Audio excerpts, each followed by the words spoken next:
rainy Sunday in St. Louis, Missouri. We welcome you to Busch Stadium. The final game of this series between the Reds and the Cardinals, and the Reds are looking for the 3-game series sweep. Hi again, everybody. Alongside Chris Welsh and Jeff Pecoro, I'm Tom Brenneman. Delighted to have you with us here on Fox Sports Ohio. We'll get to the Reds in a minute. The biggest story in Major League Baseball occurred after the game here last night. Mike Matheny fired as manager of the St. Louis Cardinals. Sometimes you just have to do something to appease the fans, and I think that was the case here with Mike Matheny, because you look at what he's done here. The first 4 seasons, 4 playoff appearances, he wins a pennant in the National League. He still, after the last 3 years, still got a 500 plus 500 record. So, just interesting the way the bar of expectations vary from team to team. But here in Cardinal Nation, they don't like losing at all, not even one bit. I think the ball club's only 1 game under right now, and that's what causes them to make a move. I was very surprised they did it midseason. A lot of people around here telling me it's something that needed to be done. Let's turn the page now to what the Reds have done the first 2 games of this series. And certainly one of the downfalls for this Cardinal club has been its bullpen. The Reds have lit them up the first 2 games. The Reds offense is rolling right now. I don't think there's a whole lot of bullpens out there that really want to see the Reds late in the ball game and have to cover 3 or 4 innings. But you can see what the Reds offense has done. 14 runs and 20 hits.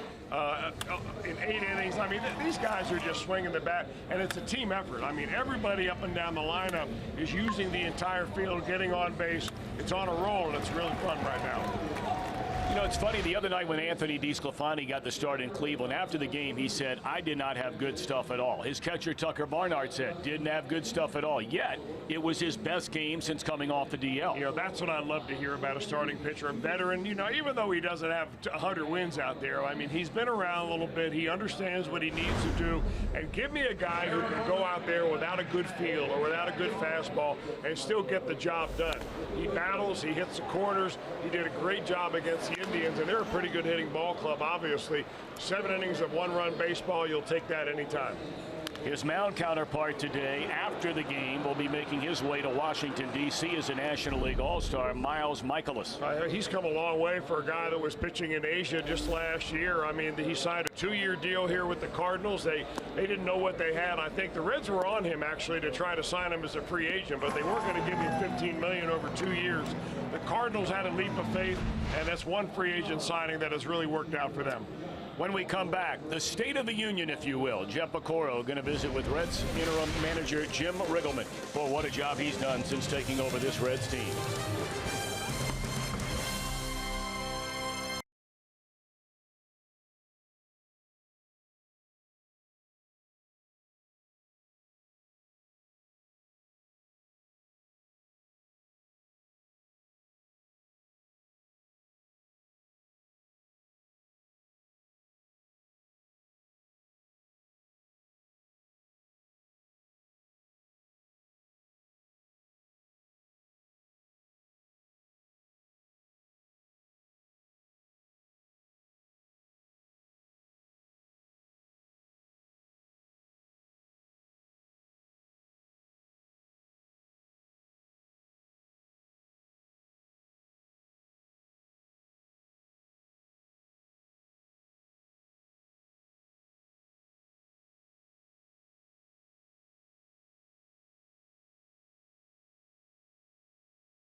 manager, when you took over, I hate calling it old school, but you're more of an old school type of guy. And this team has kind of taken on your persona a little bit, hasn't it?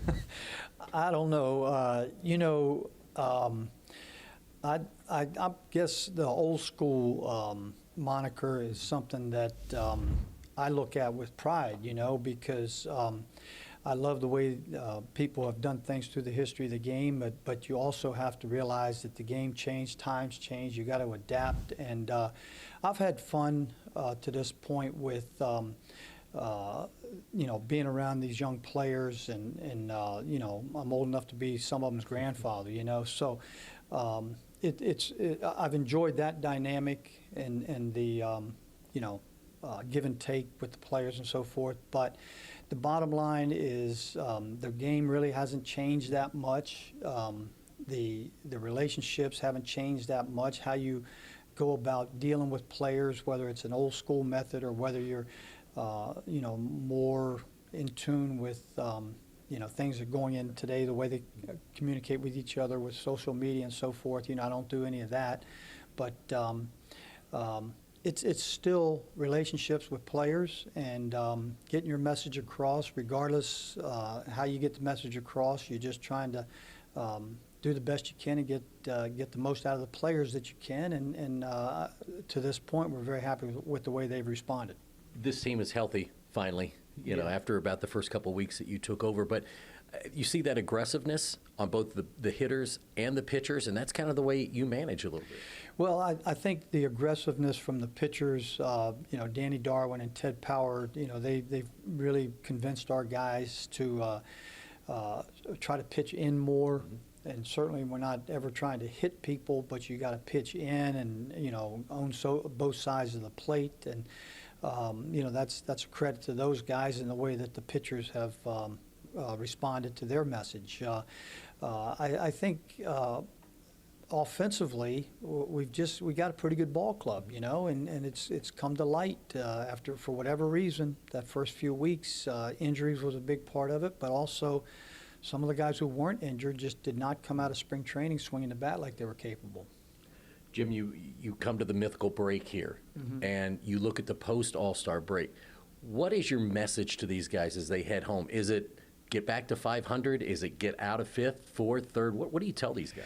Well, our message from the beginning was let's have some enjoyment here with some scoreboard watching. Let's get after the fourth place club. And I think at that time, the fourth place club might have been Milwaukee, actually. But right now, Pittsburgh is the fourth place club, and let's try to go get Pittsburgh, who happens to be playing very good right now. So, that's you can't get into third until you get out of fifth, and if we get into fourth, let's chase the third place club down. Let's just try to keep playing good baseball and follow the league and see if we can make our step up into the league. Well, you're playing really well right now. Let's hope that it continues post-All-Star break, right? Thank you. I appreciate it. One more game to go as the Reds head into the All-Star break, and they hope to finish strong.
in any form, and the accounts and descriptions of this game may not be disseminated without the express written consent of the Cincinnati Reds.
Busch Stadium in St. Louis, Missouri.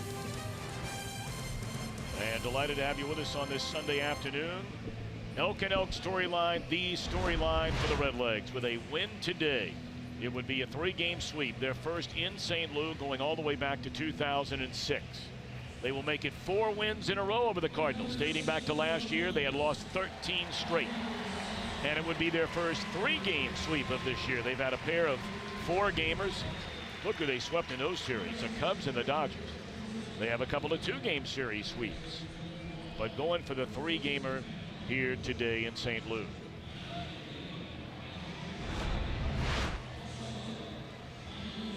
Reds fired up. Final game leading up to the mythical first half of the season. The All-Star break begins tomorrow. Of course, the All-Star game will be on Tuesday in St. Louis. Reds are 3 over 500 since Jim Riggleman took over. And the lineup reads as follows. Peraza, Jeanette, Votto, Suarez in the cleanup slot. Waker in right, Barnhart catching, a latter third of Adam Duvall, Anthony DeSclafani, and Billy Hamilton. What a story Mike Michaelis has been so far. Miles Michaelis, a 10-game winner. He's on his way to the All-Star game. Who would have ever thought? Yeah, who would have ever thought that he has come all the way from pitching down in Asia? He thought at one time his career was going to be over. He went down there over there to rejuvenate. He learned how to throw a breaking ball. He has strengthened his fastball. There were a lot of teams interested in signing him in the offseason, but it was the Cardinals that came up with the money. 29 years old. He was the Cardinals' only All-Star selection before Yadier Molina ended up taking the place of Buster Posey when Posey has an injury. So even though he'll be on the All-Star team, I think the Cardinals have made a request for him not to pitch on Tuesday night because here he is pitching on Sunday. So he's been awfully good. He throws a high fastball, a big overhand breaking ball. He's especially tough on right-handers. He'll give it up a little bit to left-handers, and there are a lot of lefties in this Reds lineup.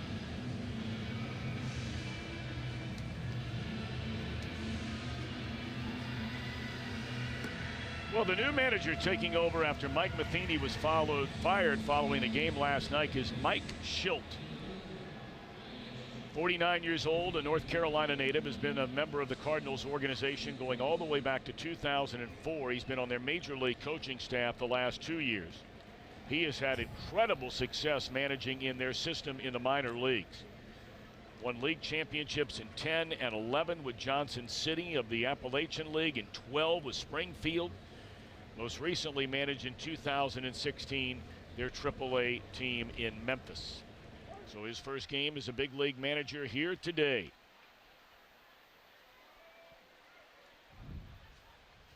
First pitch to Jose Peraza is strike one, and this one underway. Peraza, a career night last night. First time ever 5 hits in a game. He had 5 singles. 2 of them were infield hits, and the other 3 were just little floaters into the outfield. We made the comment that should have been the kind of night he went and bought a lottery ticket. Even his teammates were giving him a hard time. 0-2. Much cooler today than it was the first 2 days here in St. Louis. Temperatures close to 100 degrees. Today, game time temp at 87. 0-2 the count on Peraza. Has that batting average all the way up to 288. Those were the numbers for Peraza last night. Knocked in a couple of runs, scored a run.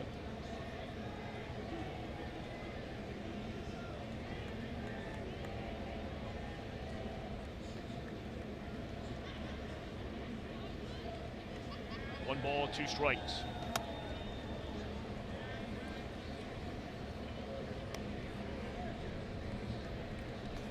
Now, what the Reds are going to see out of Michaelis today is a guy that has a real good understanding of what pitching is all about. You combine that with the fact that he can throw in the mid-90s. Good control on the upper part of the zone. He just does not give up very much at all as far as hard hit balls, especially to right-handed hitters. And that one got him. Sure did. So after getting ahead, no balls and 2 strikes. Peraza reaches again. Trying to come right in there. He starts to make a move to maybe turn on that inside pitch, and it gets him on the forearm.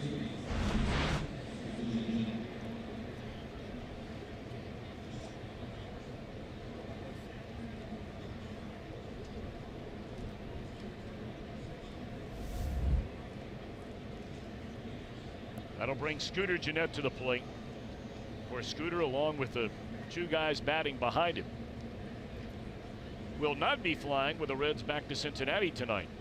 They will be flying to the nation's capital, Washington, D.C. Trio representing the Cincinnati Reds franchise on the National League All-Star team starting Tuesday night. That game will be right here on Fox, coverage beginning at 7:30 Eastern Time.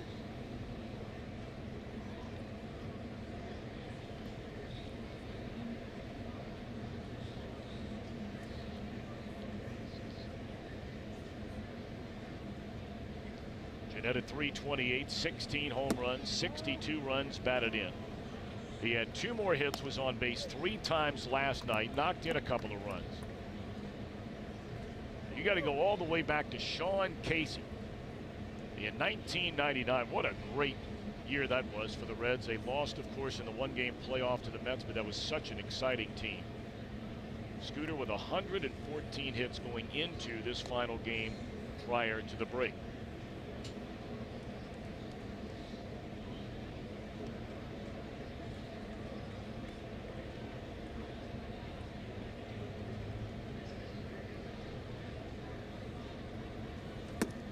You know, we mentioned the journey a little bit of Michaelis. Go all the way back to 2009, was a 7th round pick, grew up in Florida by the San Diego Padres. 4 years later, traded to the Pirates. A month later, traded to the Rangers.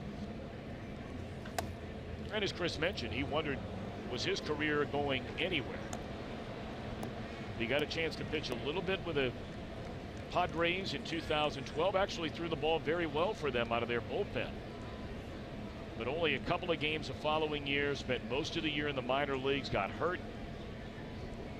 And then decided to sign as a free agent and go to Japan, where for the last 3 years he's been one of the best pitchers in the Japanese Central League.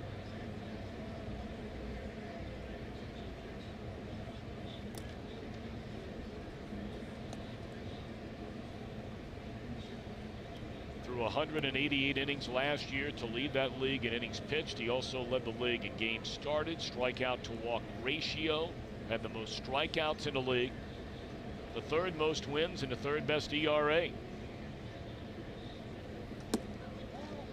Now, based on what you've heard from people through the years, what's the competition level like in a Japanese Central League? It's good. I can't say that the people have told me that it is at major league caliber, but there are a few players on every team that could come right over here to the big leagues and move right in. 3-2, Peraza running. And that ball is whacked down the right field line. Is it fair for Jeanette? It is a foul ball. Oh, goodness. Michaelis got away with one right there. He hung a breaking ball, and he'll throw 6 out of every 10 pitches that he will throw to a hitter are going to be off speed of some kind. Here's the curveball, and it's never good to live up there or at that curveball. Scooter just not able to keep that baby fair.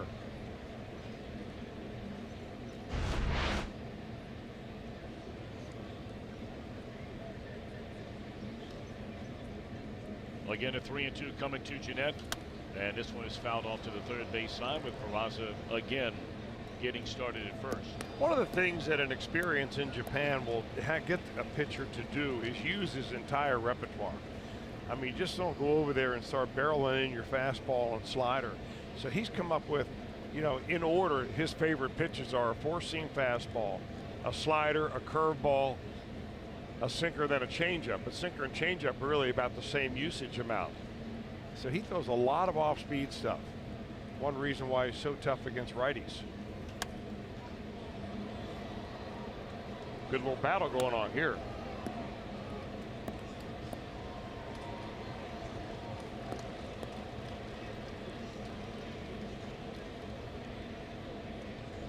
And Peraza taking an extra minute or two to get back to the bag. He started on 3 pitches consecutively, sprinting there to second base and having to make the U-turn and come back.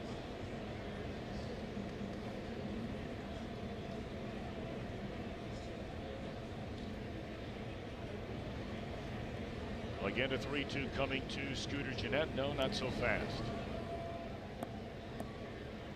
That move wouldn't pick off Long John Silver. Well, it's not meant to really pick him off. It's meant to throw over there just in case he gets too happy and starts running on the first move. Here's the big splits between he against lefties and righties. Popped up shallow center field. That'll be easy for Harrison Bader, and retreating back to first base, Peraza.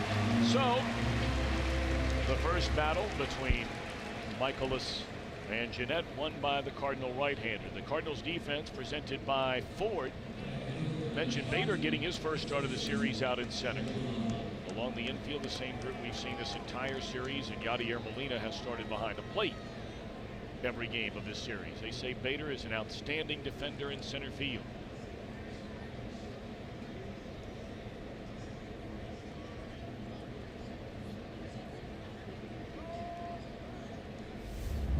Now Joey Votto at .290, 9 home runs, 50 batted in. Joey had 2 hits here last night, scored a run, knocked in a couple of runs. His final 3 at bats, he came to the bases loaded each time in the 7th, the 8th, and the 9th innings with the bases loaded.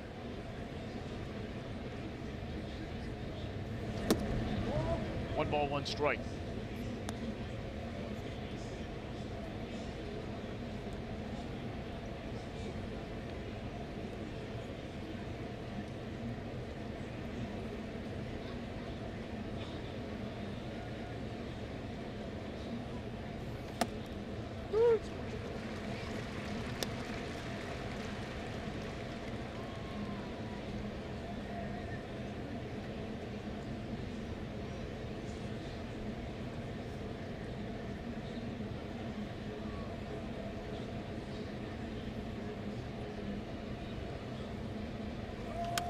Peraza running on the 1-2, and Votto dumps it foul and out of play. And boy, Peraza, that's deja vu all over again. That's 4 times over the last 8 pitches where he has been running and had to turn around and come back. And you see only twice in his 19 attempts has Peraza been thrown out trying to steal. 1-2 on Votto. Peraza started, then stopped. And Votto pops it up into left field, and that's easy for Ozuna. 2 down. So Ozuna today, you notice out there that he's not wearing that green sleeve. He's gone to an all white one.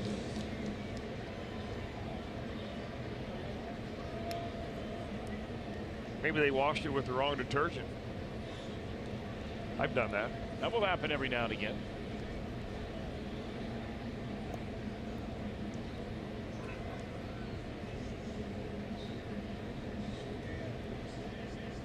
That's roughly about the same color.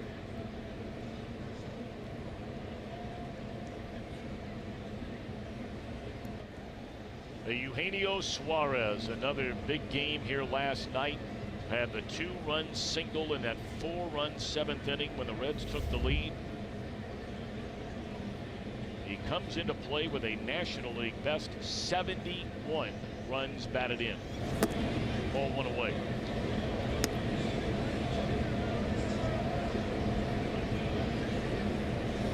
The Redlegs have 3 of the top 4 leaders in the National League in on-base percentage. Joey Votto, number 1. Jesse Winker, the rookie, number 2. And Eugenio Suarez, 4th best. Each of the 4 over 400 the on-base percentage.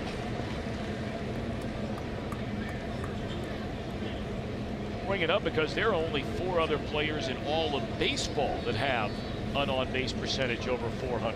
4 total in both leagues. Freddie Freeman, Mike Trout, Mookie Betts, Jose Ramirez, and exactly at 400 it would be a 5th, Shin-Soo Choo, the one-time Red.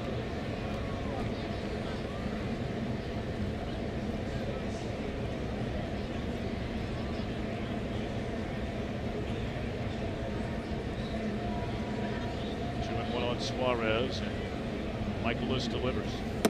Fastball runs inside. 3 balls and a strike. You know, I get the feeling that Michaelis' fastball, if he throws it inside, it's meant to be in off the plate, basically to set up the breaking pitch.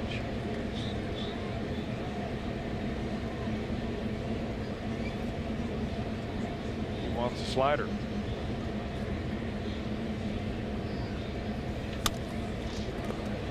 Chopped down to 3rd, and the short way goes Jerko to end the inning.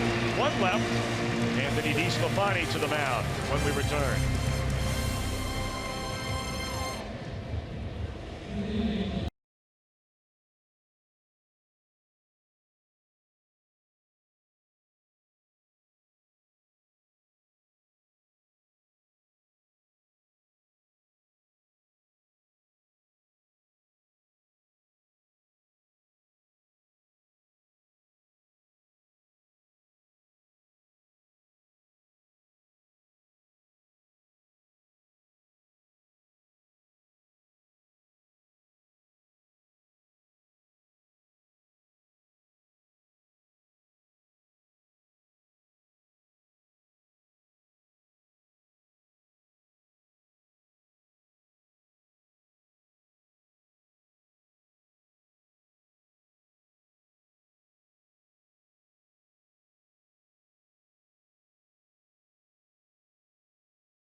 Only your tri-state Chevy dealer by Skyline Chili.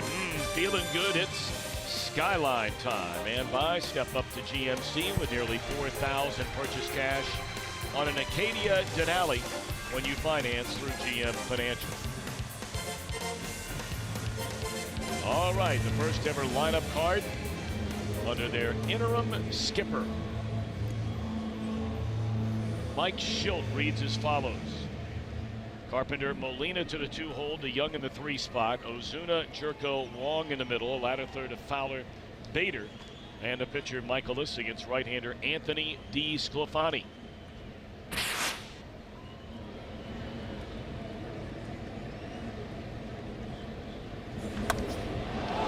pitch swinging, and Carpenter for a second straight day leads off the game with a home run.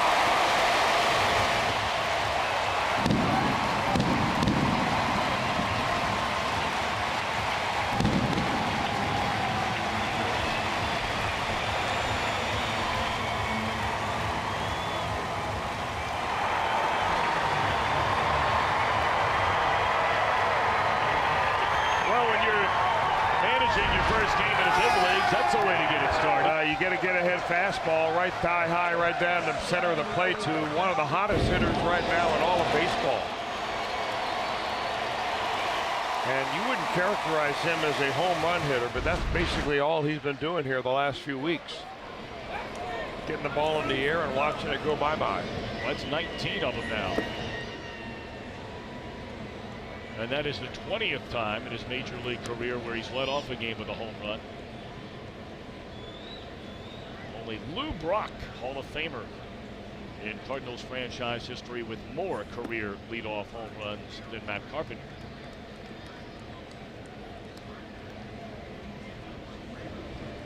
DeSclafani starting for the 8th time since coming off the disabled list. He's had major problems the last couple of years with oblique injuries, and that's what sidelined him going back to spring training in the first couple of months plus of this year. See the numbers.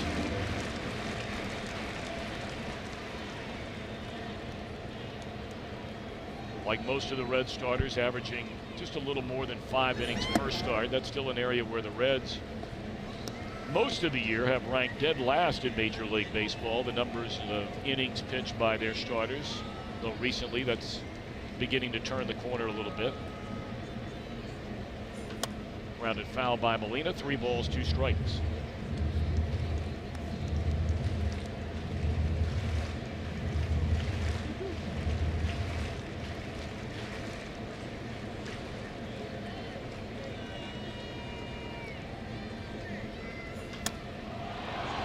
Down the left field line towards the corner, and foul.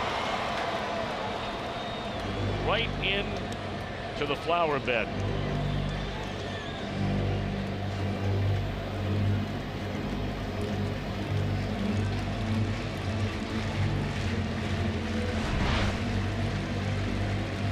Just foul.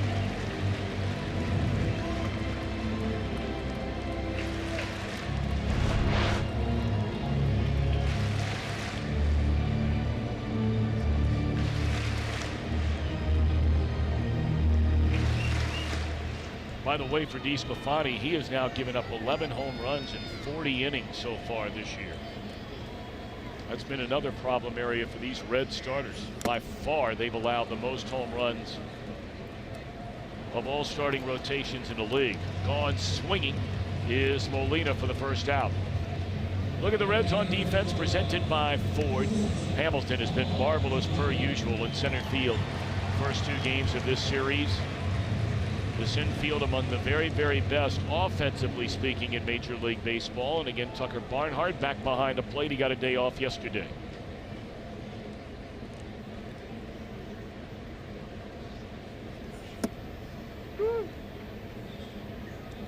Told you Carpenter for the 20th time has a leadoff home run. 5 of those 20 have occurred already this season. 2 hopper down to Suarez. And DeYoung retired, 2 away.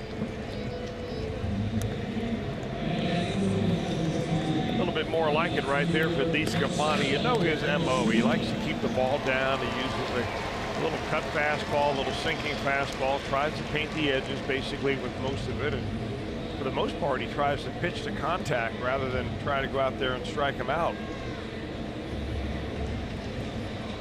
It'll be interesting, though, and the Reds will keep a very close eye on Anthony DeSclafani as you go deeper into the second half, because as much time as he has lost, you're not really sure how his body is going to react, you know, to almost a full season of pitching, which he's never had at the major league level. So no matter how you try to condition yourself, rest, lift properly, you know, take care of different things, you're not really sure what your arm's going to do every fifth day. Because it is a grind getting that ball and going out and throwing over 100 pitches every time your turn comes around. Marcell Ozuna, count of 1-1 in the air, sinking liner. Guess who's there? You got it, Billy Hamilton. And the inning is over.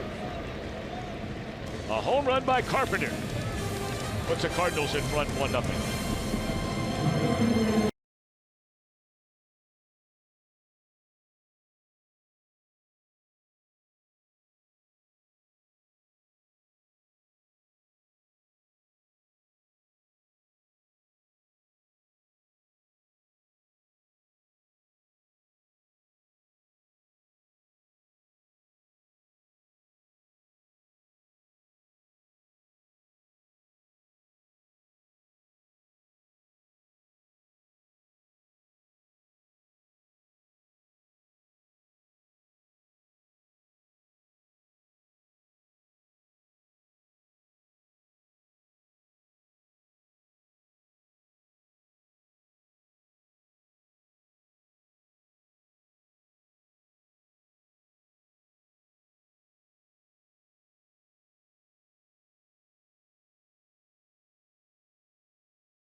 How about the leaders on the road trip so far? 5-3 is the record. Jesse Winker at 458. Peraza and Hamilton both over 400. Suarez at 375 RBI leaders. Suarez with 8. Votto and Winker with 7. It usually takes them a couple innings, but this offense has been on track this entire road trip, looking to go 6-3 at the break, guys. Well, what a road trip that would be, especially when you consider the competition level on this road trip. You're going into 4 games in Chicago to take on the Cubbies, or the 3 games there, and then the 3 games against the American League Central Division leading Cleveland Indians. And when this series began a couple of days ago, this Cardinal team was 3 games over 500. 1-0, the home team in front. Winker, Barnhart, Duvall against Miles Michaelis here in inning number 2.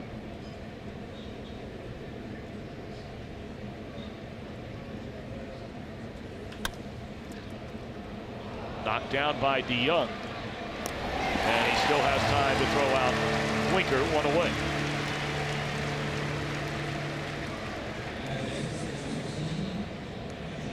Of course, the Reds have already won this series, so if you include the first 2 wins here, their last 8 series, the only loss was in Chicago at Wrigley Field.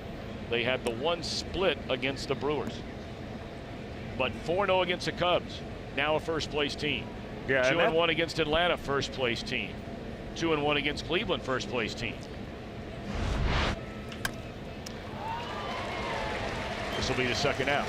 And that series against the Cubs, Tom, really You look back on it and start evaluating it inning by inning. The Reds easily could have won all 3 of those ball games. I mean, they were in command in the very last game, let that one slip away from them.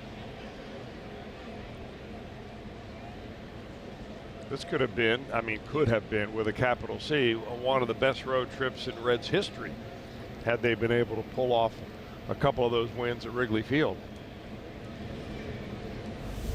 And those are the kinds of games the Reds just haven't lost for a long, long time, especially since Lorenzen and David Hernandez rejoined this bullpen. I mean, when they get a lead and you start with that duo and you throw in Jarrett Hughes and Amir Garrett and, of course, Raisel Iglesias.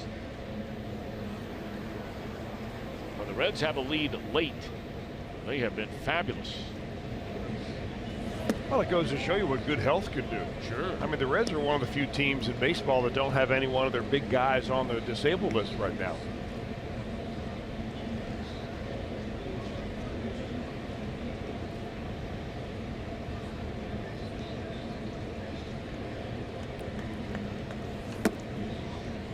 Three balls and no strikes. Of course, they do have Homer Bailey on the disabled list, and threw a pretty good game the other night. Going back into the starter's role again. It'll be interesting to see how it plays out for Homer Bailey and really the Reds overall in the second half. If he's healthy, he'll be in the big league team. He's indicated that he can't relieve. The Reds have plans, I presume, to put him into rotation. I'm not sure how they're going to handle that rotation, but all things seem to play their way out. Now, you were a guy in your major league career who, started and were used out of the bullpen. Any thoughts on that idea about Homer Bailey, pretty much proclaiming that, he just doesn't think he can pitch out of the bullpen? Well, Homer's been around a lot longer in the major leagues than I've been, than my career was, and I was always back and forth from bullpen to reliever or to starter. So I was just trying to stay alive up there. I think it gets into your head after a while, and you have a certain way of doing things, and you stick with it. 1-0 after an inning and a half.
Scooter Gennett and Eugenio Suarez, and how excited he is to see them there, and if he's helped them out at all.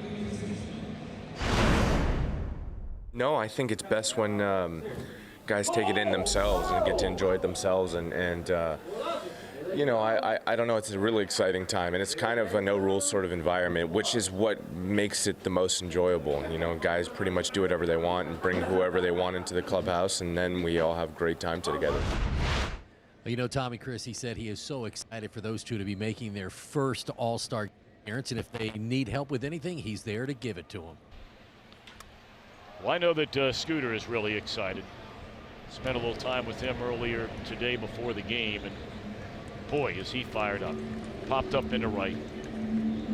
You know, for as much fun as he has, and he's a confident guy, he's also a very humble guy, as Jeanette, in many, many ways. And, you know, it's almost like he'll look down and, you know, drop his head a little bit when you ask him about going to the All-Star game.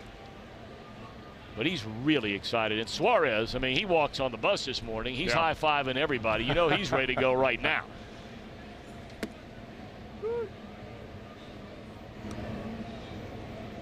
That is one happy dude. Yeah. He really is. Just a happy guy. One away here in the Cardinals' second inning. They got a home run to start the game from Matt Carpenter.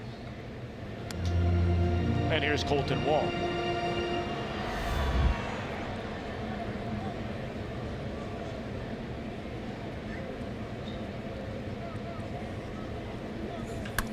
That ball stung to straightaway center field, but that's a long ways out there and a step or two short of the track. Billy to get it.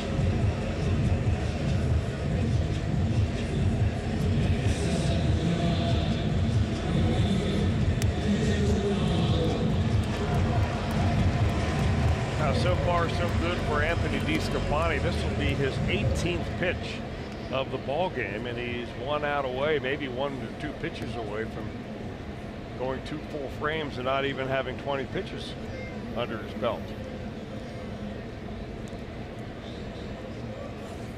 Well, these Cardinals are coming up there swinging. Man, if you're a sinker ball pitcher and you throw that pitch which you think is a perfect location and don't get the call, you're wondering, what do I have to do down there?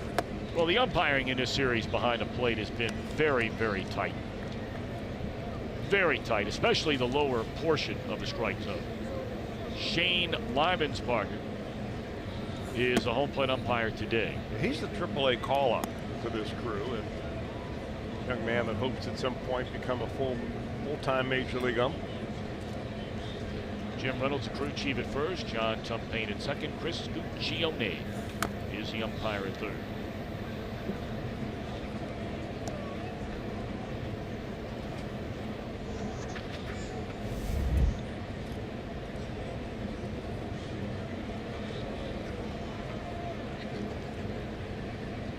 One on Dexter Fowler and pulled foul.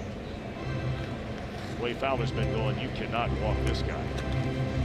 Batting 174.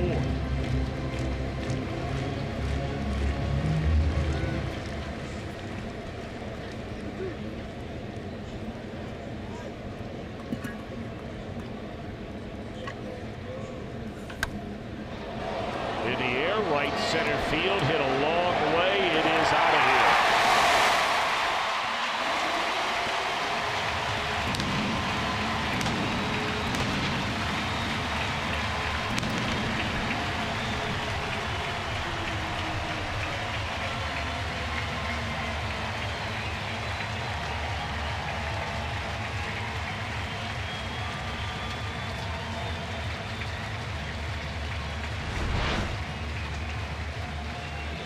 Well, he fell behind 3-0 to Fowler and began to run the count back in his favor and threw one basically in the same spot that he threw to Matt Carpenter to start the bottom of the first inning. Both ended up just about the same spot. Well, the Reds rallied from down 2-0 here last night. This ball shot into right center field off the bat of Bader, and he can run. Nearly fell down. He has to stop. He missed a bag. And he blew out his hamstring or some leg injury right there. He hit the bag. He didn't hit the bag. He missed the bag and came back, and he is in some serious pain. Oh, what a shame. What a shame.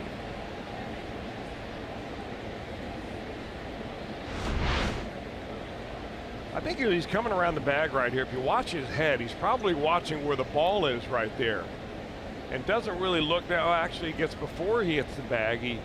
Something goes out on him. It looks like it's going to be probably his left knee or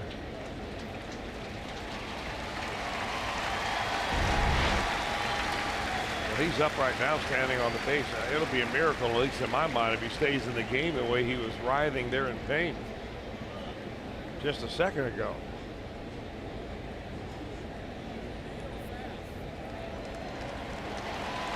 Wow.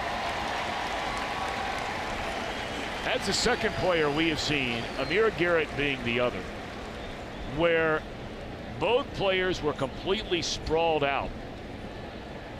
And you're thinking the worst of the worst of the worst. And the next thing you know, they're popping up and he's running up the right field line. Well, totally in honor of the World Cup.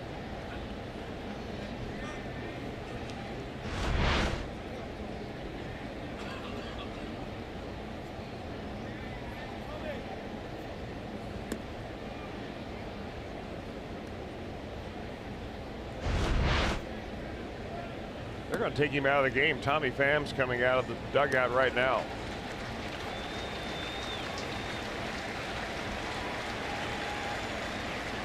Well, we certainly hope he's all right.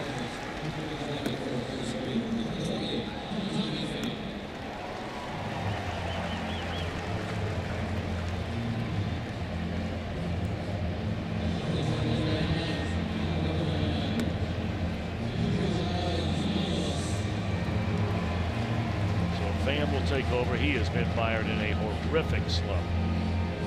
So he was getting the day off. Bader getting a rare start. And Pham will be in there the rest of the game and undoubtedly will stay in to play center field. So after retiring the first two batters in the inning, DeSclafani has given up a solo home run followed by a single. And here's Michaelis with a runner at first and 2 outs, and the Cardinals with a 2-0 lead.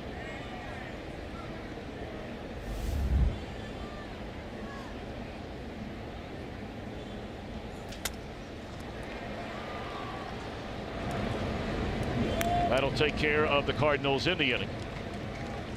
But solo home runs in each of the first two, and a 2-0 St. Louis advantage.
Cincinnati Children's, now ranked number 2 in the nation by U.S. News and World Report. And by your local Ford dealer, Ford. Go further. Gateway to the West, as they call it. The Arch here in St. Louis, Missouri. Saturday, July the 21st. Come on down to the ballpark early. Reds and the Pirates, and we have the big Reds Hall of Fame induction ceremony. This year's class is Dave Bristol, Freddie Norman, and Adam Dunn. It's presented by PNC Bank. It's a 7:10 game. Probably want to get down there around 6:15. Wouldn't get there much later than that if you'd like to check out the Hall of Fame on-field ceremony. I think that baby's going to start up right around 6:20, something like that. Be an exciting weekend. And if for some reason you can't make it, We will cover the ceremony right here on Fox Sports Ohio.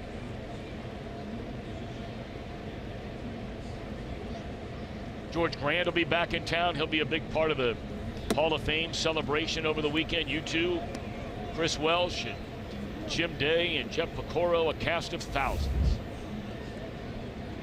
The big gala on Sunday night. Or at least dozens. No, thousands. Found out a play by Billy Hamilton. I would imagine there are people starting to gobble up some tickets for this upcoming homestand. It's a good one. It's a 10-gamer. Got the Pirates in for 3 games. You have these Cardinals in for 3, and then a 4-game set against a high-flying, fighting Philadelphia Phillies. Here's a swing and a miss by Billy Hamilton, and that's strikeout number 1 for Miles Michaelis. Now the breaking ball sets Billy Hamilton down, this time a slider. If you're watching it on your screen and see the box, of course, we give you the speed pitch along with the location, and anything in the 70s is going to be his curveball, and in the 80s will be his slider, and the 90s it'll be the fastball.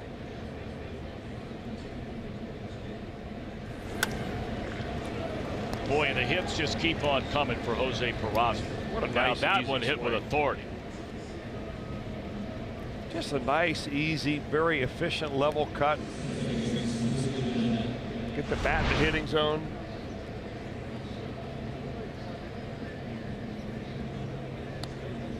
Well, that's a nice stroke.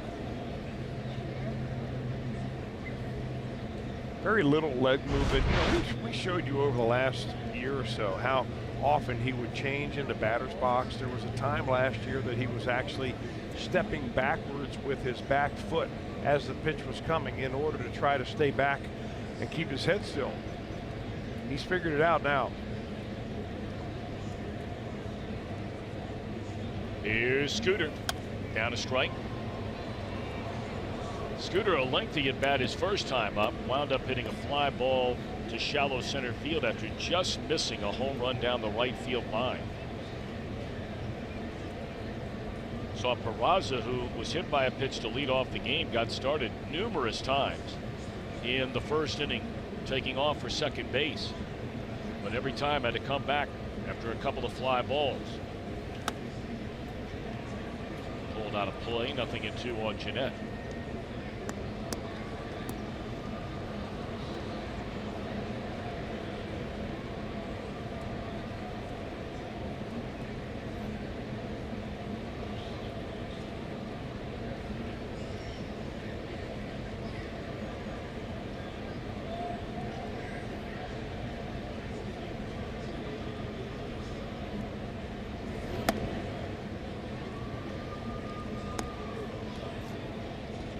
Mentioned the Philadelphia Phillies. They are now the leaders in the National League East by a 1.5 over Atlanta.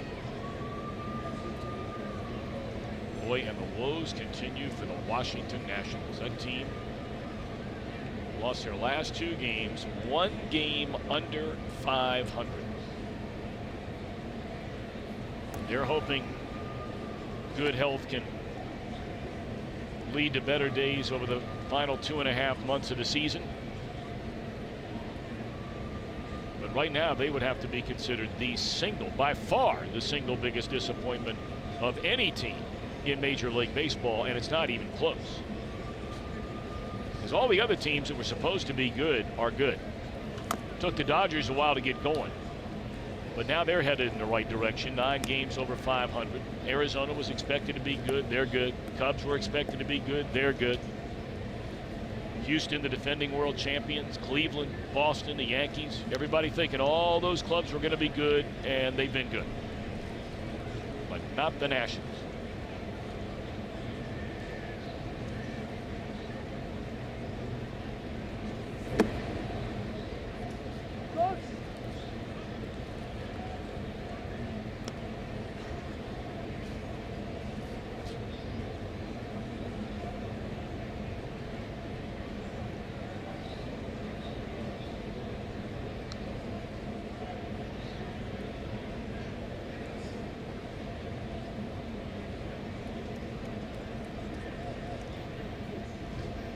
Two balls and 2 strikes on Scooter, 1 on, 1 out.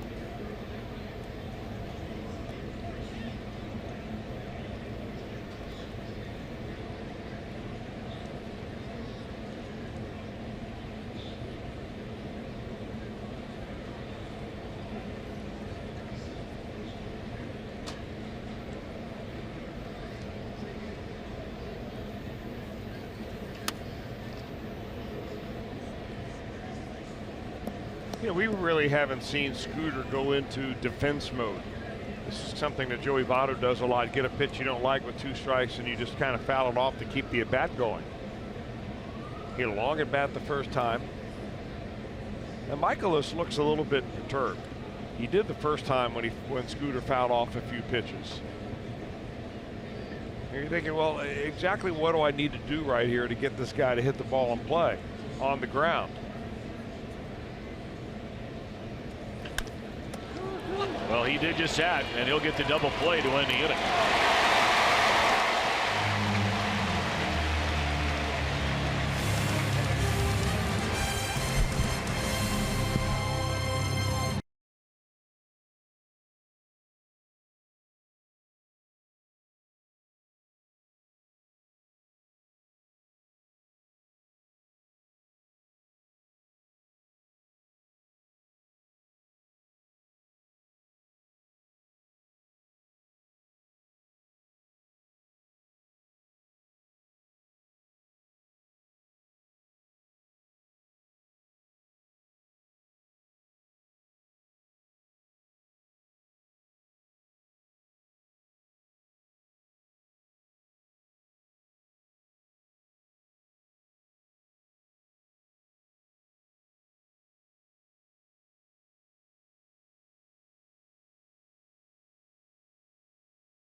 In our StatCast, powered by AWS. He put a charge into this one. Nearly 105 miles per hour on the exit velocity. I think you're beginning to buy into the exit velocity, the launch angle, and I'm delighted that we're looking at the second half of the season. You're really beginning to embrace those analytics that Yes. you know, have basically taken over baseball. Yes, no doubt. Welcome aboard. Good to be here.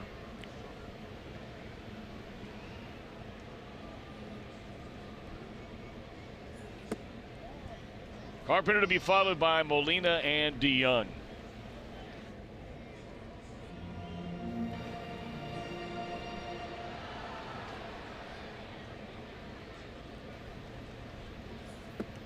You know, I mentioned that Suarez was the leader in the National League in runs batted in.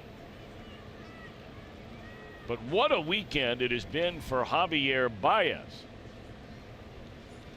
You know, he was a league leader for quite a while there and then cooled off some, but has just exploded here over the last handful of games, and he's actually moved into a tie. They played very late on the West Coast last night to the Cubs.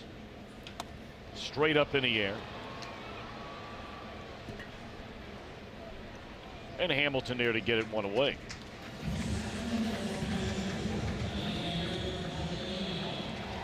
DeSclafani has allowed a pair of solo home runs in the game. Carpenter in the first, Fowler in the second.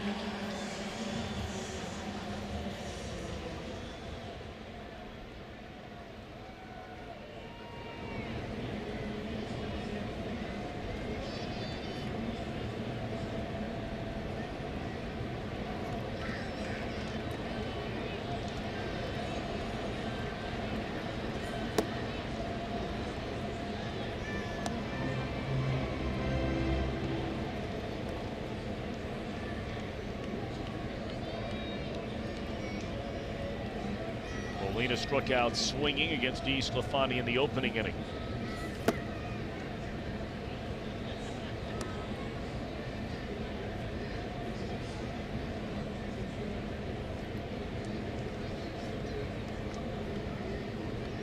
know, we were talking the other night while the team was in Cleveland, Ohio.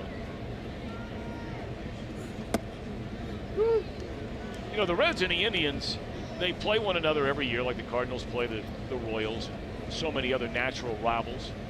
But we talked about how for many, many, many years, they never get to play each other on weekends.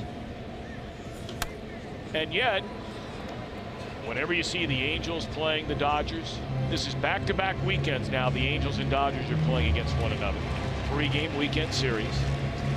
Same thing whenever the Mets and Yankees play, always during the weekend. Same thing with the White Sox and the Cubs. And my understanding is they're not going to do it again next year. And it's been quite some time since the Cardinals and the Royals. So some of these smaller market teams, if you will, those would be big weekend gates. Now, the Indians have the Yankees in town this weekend. I think they were going to sell out just about every game. But you can't tell me, as we talked about the other night, that Indians fans wouldn't rather see the Reds in on a weekend than the Tigers. Or that Reds fans wouldn't rather see the Indians in town on a weekend instead of the Marlins.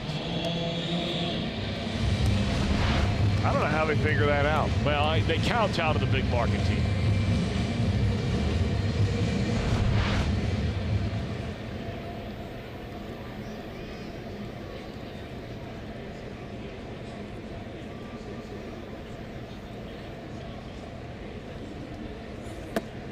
Fastball to strike on Paul DeYoung. DeYoung bounced out a 2-hopper to Suarez in the first inning. DeSclafani looking for his first perfect inning of the game. Retired the first 2 in the second before the Fowler home run. A's and the Giants are playing this weekend. Second time they've done it.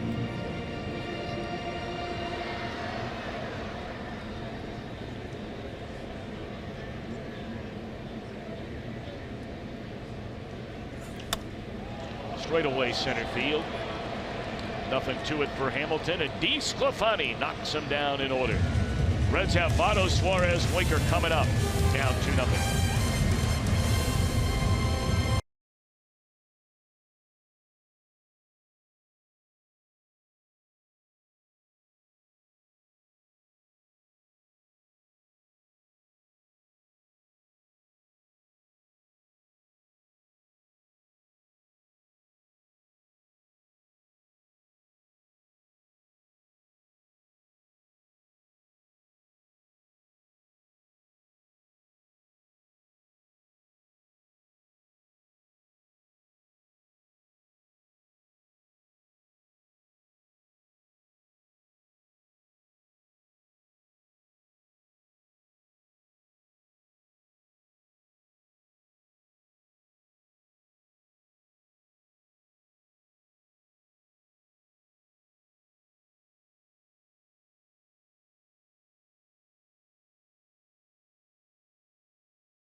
All-stars in the 3, Scooter Gennett, Eugenio Suarez, and Joey Votto amongst the lead leaguers. Gennett in average and hits, Suarez in RBI and slugging, and Votto in on-base and in walks. And you can catch them and the rest of the biggest stars in the game in the 89th MLB All-Star Game presented by MasterCard, July 17th on Fox. And don't forget, our coverage begins at 7:30 Eastern. Tom? That'll be good stuff. Just got a report from the Cardinal clubhouse. Harrison Bader had a mild left knee hyperextension. So he'll have the next 4 days off. try and heal that up.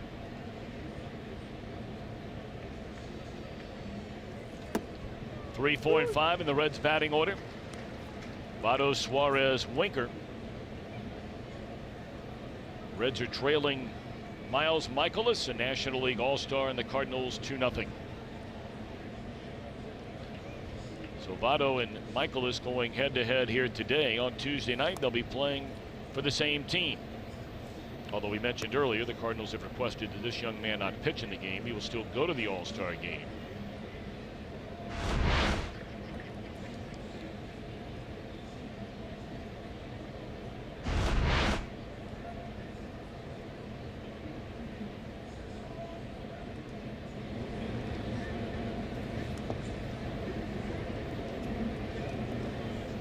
I can't think of another hitter that does what Votto does when he gets a couple of strikes on him. Fouls the ball off, that it's right there marginal, not sure whether it's going to be called a ball or a strike. So, I mean, he basically just spoils it.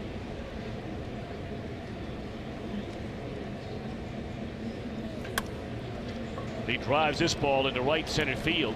And Votto will make the turn. He's coming to second base and will easily get in there with a leadoff double here in the 4th inning for Votto. And if he wasn't able to foul that previous pitch off, he wouldn't have been able to get to the point where he can get this pitch. A little slider that just kind of hangs right up there for him. You know, if the Reds are going to get something done against Michaelis here this afternoon, more than likely it's going to be left-handers that will be the instigators. It's lefties that he has most problems with. Right-handers have really had a very difficult time figuring out his off-speed stuff, changing up between curveballs and sliders.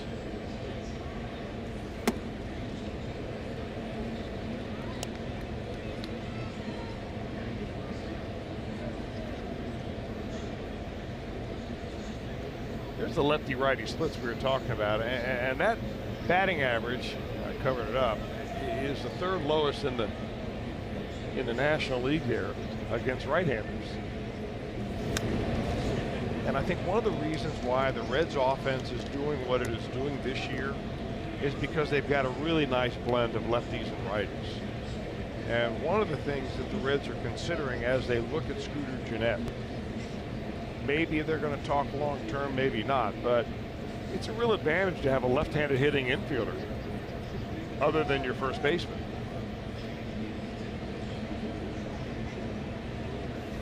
Oh, look out. Wow. Goes up around his chin. He'll be sharing the same clubhouse here in a few days. Might want to keep him a few blockers down.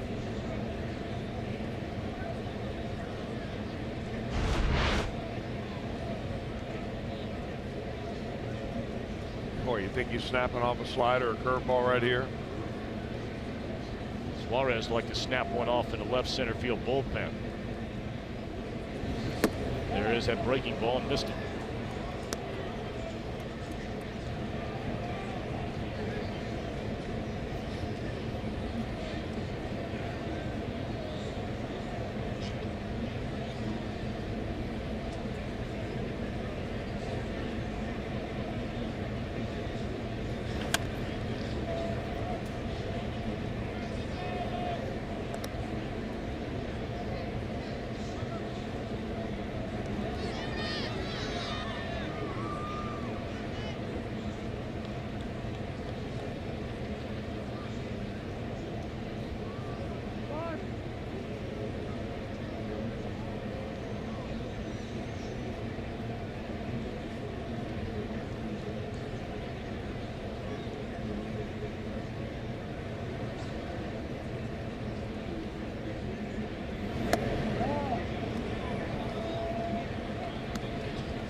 Pretty good at bat right there by Suarez. Fell behind an account, a couple of strikes, and ends up drawing a walk. That is his 2nd walk along with a hit batter. given up by Michaelis. This guy didn't walk many. Well, the keys to success, and I think he's one of only 5 pitchers in this league that have double-digit wins here before the All-Star break, is throwing the ball over the plate.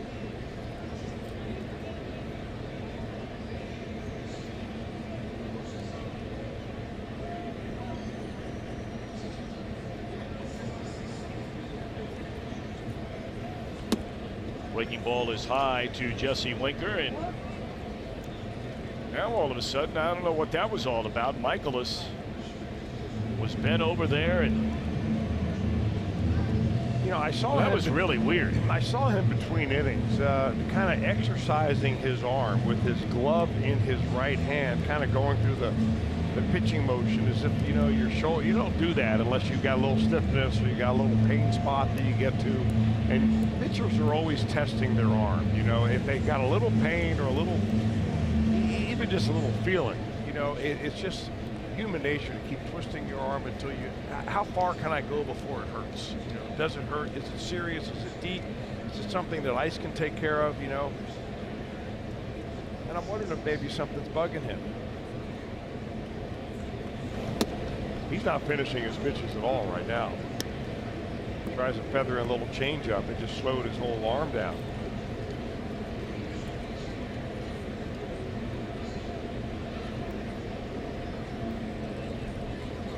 Two balls and no strikes on Jesse Winker. That went in there a strike. Brewers and the Pirates are tied at 2. That game in the top of the 7th inning. The Pirates are going for the weekend sweep, which included a doubleheader yesterday. 2 balls and a strike to Winker. Base hit center field. Are they going to wave around Votto? No. Billy Hatcher throws up the stop sign, and the Reds have gone double, walk, single. Nobody out. The bases loaded for a team that's had more plate appearances than any other club in baseball by a mile. The lefties are the ones that have hit the ball hard off of Michaelis here this afternoon, and just like we thought with the stats and the breakdown of lefty versus righty, that would exactly be the case. Votto with nobody out will be held at third. And the Reds offense beginning to make a little noise here. This will be the 127th at bat already this year for the Reds with the bases loaded. That's at bats. They have 9 grand slams. Look at the plate appearances, 141 of them. I mean, it's unbelievable. They have 20 more runs batted in, 21 more than any other team in bases loaded situations. And when you have the most plate appearances and the most at bats, you should. 1-0 to count. Swung at ball 2 there. By the way, for Winker, that extends his hitting streak now to a career best 10 straight games.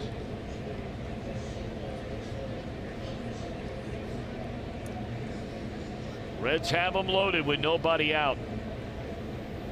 It's a big at bat here. You've got Duvall next and then the pitcher spot.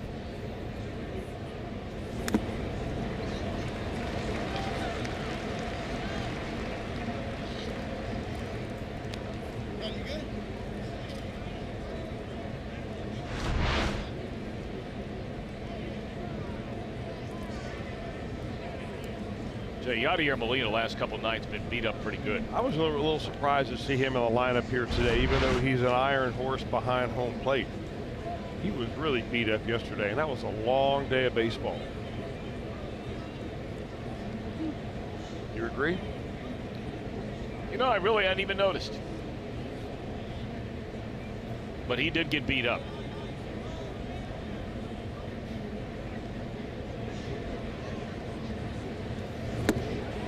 Boy, he got worked over in that at bat, did Barnhart. Yeah.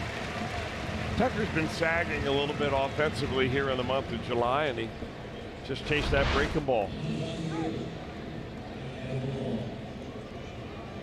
You know, you don't see that many right-handed starters with a big overhand slow curveball the way that Michaelis throws his. He was kind of old school in as much as he has 2 speeds on his breaking pitch.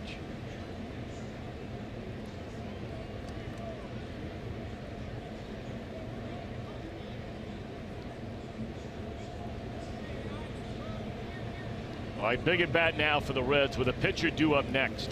And Duvall hits one down the left field line towards the corner, and it is foul. Oh my goodness. Maybe a foot less. Wow.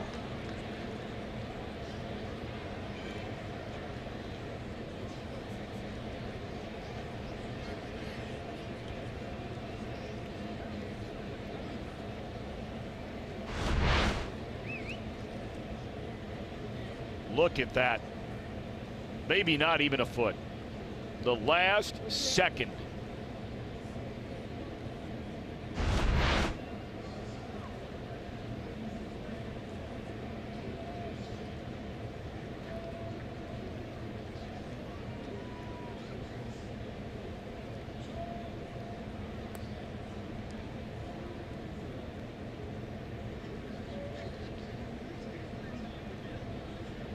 Just narrowly missing what would have been the Reds' 10th Grand Slam this season.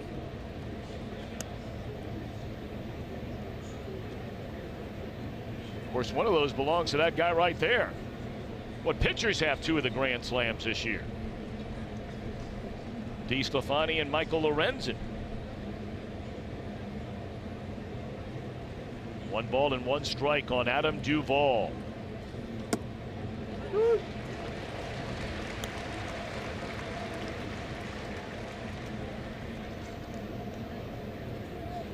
Now the spotlight shines even brighter in this confrontation between Duvall and Michaelis, knowing that the Reds bat their pitcher 8th. And look, 2 out hits are hard to come by from anyone, especially when the pitcher's hitting there. 2 balls, 2 strikes. Big pitch coming up.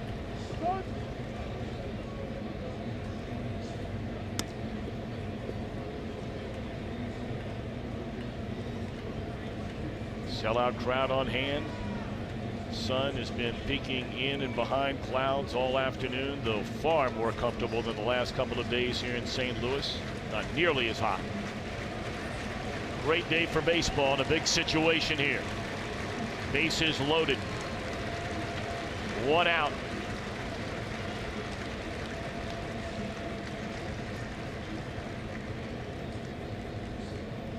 And a wet towel thrown over the drama as players step off the rubber and out of the box.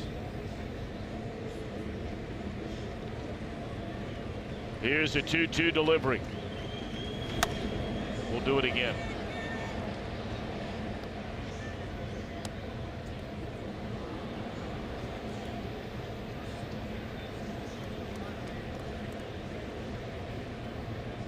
You know, we know the batting average has not been much for Adam Duvall, but take a look at this. This is interesting. Prior to the All-Star break, all time, only Dave Kingman, and look who the other name on that list is, Adam Dunn, with 55 or more runs batted in leading up to the break, but the batting average barely over 200.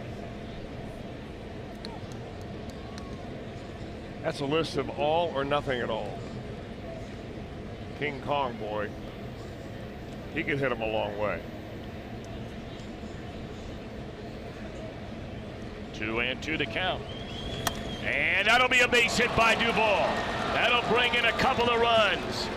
Tell you what, the batting average might not be much, but that's 60 runs batted in now this year for Adam Duvall.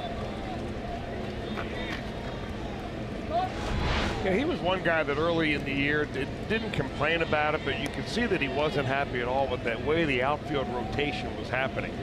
He thought that with his style of hitting, he needs to get and amass the raw number of ABs in order to put up those production numbers.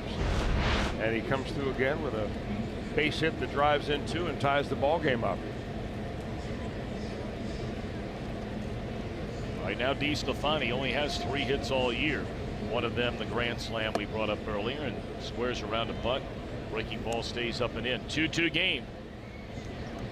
Second day in a row, the Reds have fallen behind 2-0 and come back to tie. Of course, they boat raced the Cardinals yesterday after falling behind 2-0. They scored 8 unanswered. Look at this base play. hit. Yep, sure is. Oh, wow. Yes, it is safe at first. Thought they got him. I think Duvall fooled everybody right there by laying it down right down the third base line. I mean, DeSclafani. I mean, the third baseman goes back home thinking, all right, we're going to be able to get the lead runner right there.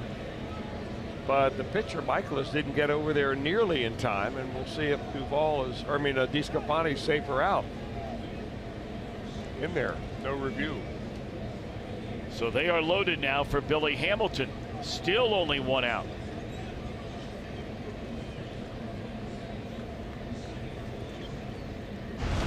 Hamilton struck out his first time up.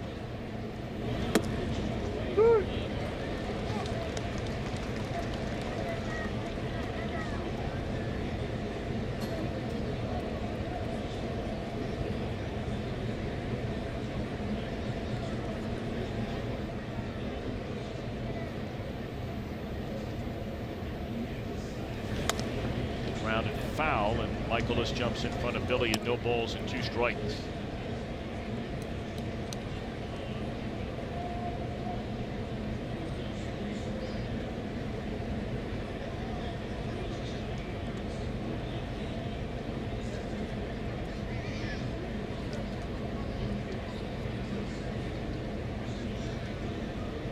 See a pile of pitches thrown in this inning. 30 of them for Michaelis.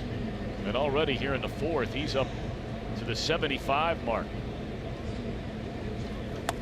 Breaking ball popped up. Infield fly rule for out number 2.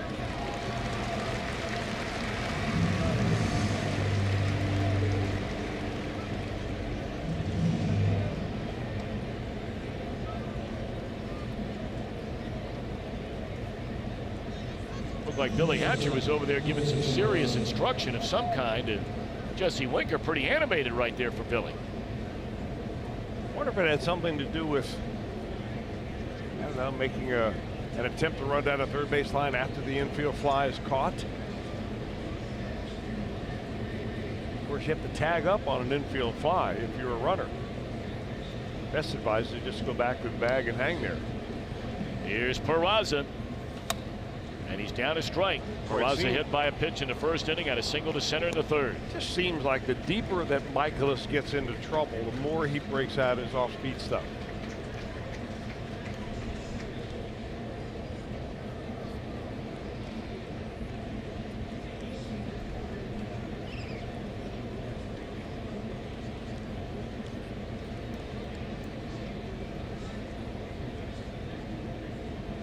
Oh, and 1 to count.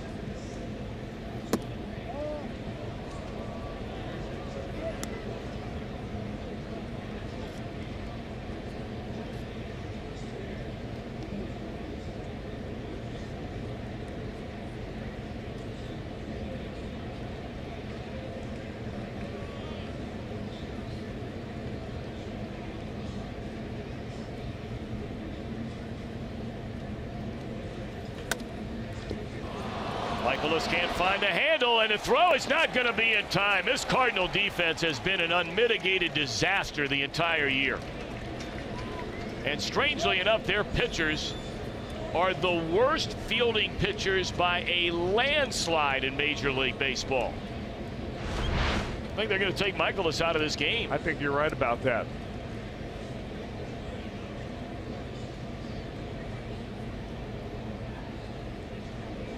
Reds take a 3-2 lead.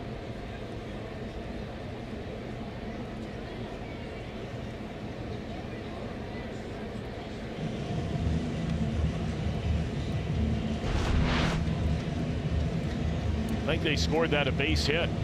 Well, usually when the ball goes up through the middle and it comes off the pitcher, you're going to get a base hit out of that rather than an error on the pitcher, although Michaelis is absolutely infuriated at himself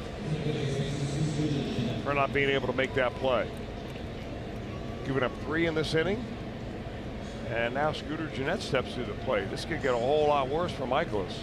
Been a couple of good battles between these two here today. Both of them won so far by Michaelis.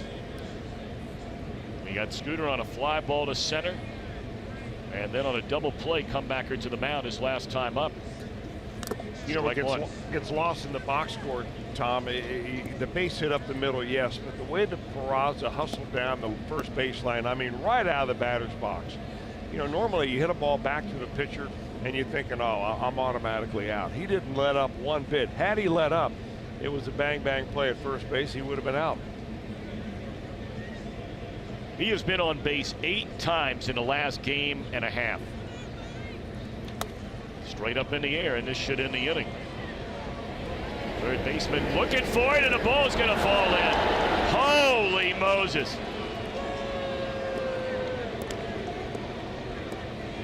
Sunglasses on the top of the hat.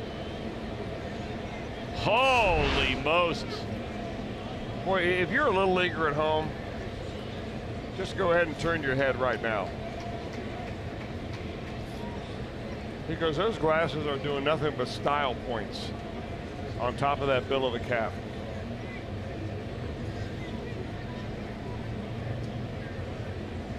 And this is the kind of play that has the fan base in this town so frustrated. And they're still there. I still like the old-fashioned flip downs. No doubt about it. And in terms of just efficiency, they are by far the best thing out there. Now, whether guys are comfortable in them or not, it doesn't matter. But when that ball goes up in the air, you just reach up and you get into a habit, you just flip them straight down. I mean, look at Jerko. Not only are they on his hat, they're on his hat upside down. Well, that's the only way they stay there. Well, those are staying there. Yeah, you're right about that. Scooter Gennett still wears those flip down bad boys. Those are nice. 0-2 on Scooter.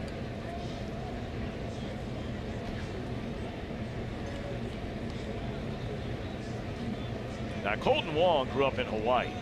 He's probably been wearing shades since he was in the crib.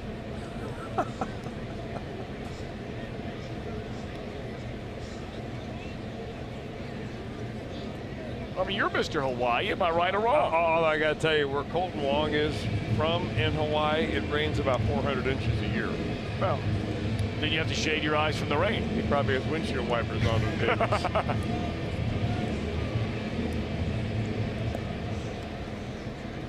See, that's why we need you, Mr. Rand McNally, here to fill us in on the rainy spots in. Do you contribute to the Farmer's Almanac at all? No, but I do read it. Yes. Great book. 0-2 pitch. Fastball up and in. I was just flipping through that baby the other day. It's a big league publication out of the great state of New Hampshire. 83 pitches here for Michaelis. Boy, the Reds have just worked him and worked him. 1 ball and 2 strikes to Scooter. And he'll continue to have to work.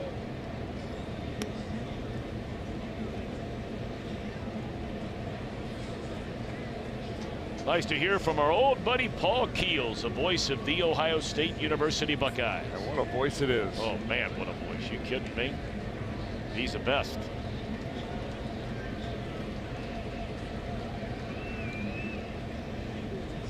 One ball and 2 strikes to Scooter Gennett. And a slow tapper to the right side.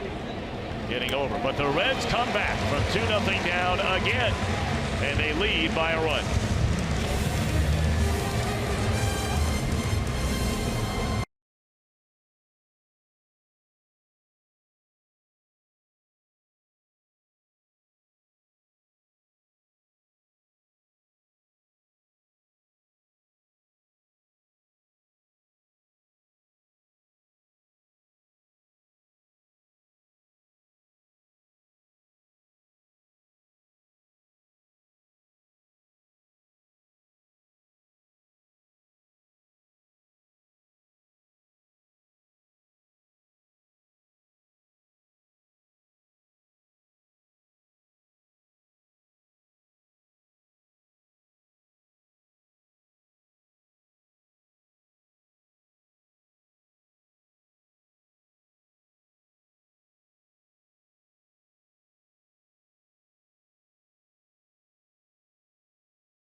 including a Eugenio Suarez, and he says he is so excited, but his family and all of his friends back in Venezuela are even more excited. I know that everybody gonna watch me in the All-Star game, and it's unbelievable because they excited. My mom excited. They already planned what are they gonna do, watch me in my from my hometown. So it's gonna be excited. Everybody call me, everybody text me. All my friends from Venezuela call me and say, oh, I can't wait to watch you in the All-Star game. This is, I mean, for me, it's a good support and happy, man. That I just want to enjoy this moment so bad. And Tom, you've already talked about him every day, just the big smile on his face. He is so excited about going, jacked up. He cannot wait to get to D.C. and represent his country and the Cincinnati Reds. Well, what an incredible trade that was made by the former general manager Walt Jocketty in acquiring Eugenio Suarez for Alfredo Simon.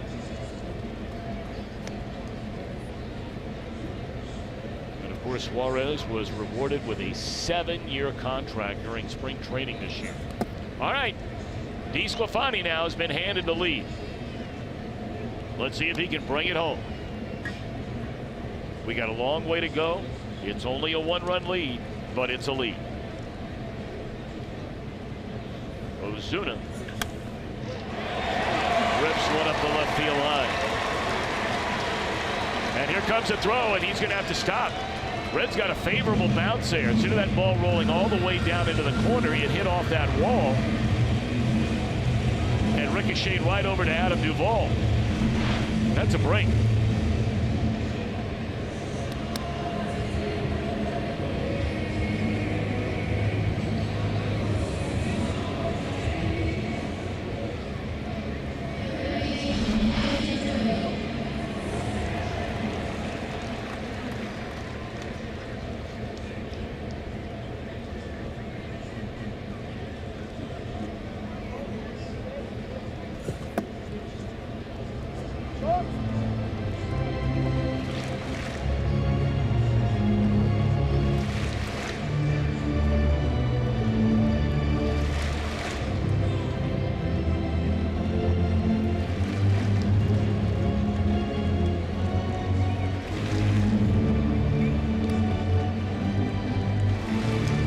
Jerko popped up to Winker in right field his first time up.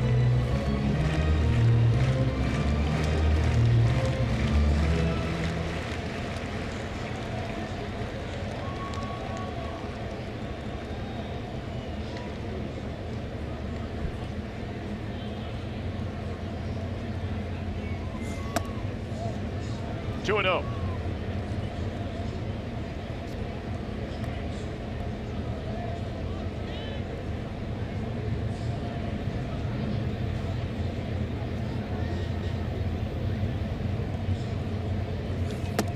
That paints the outside corner on a 2-0 pitch. 2 balls and a strike to Jed Jerko.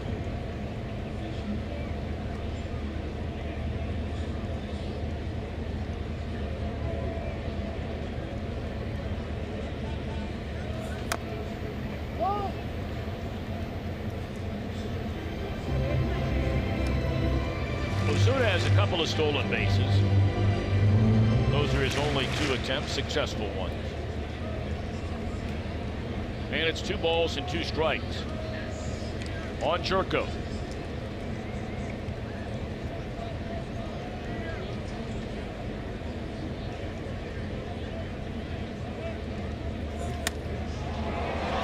Down the left field line towards the corner and foul.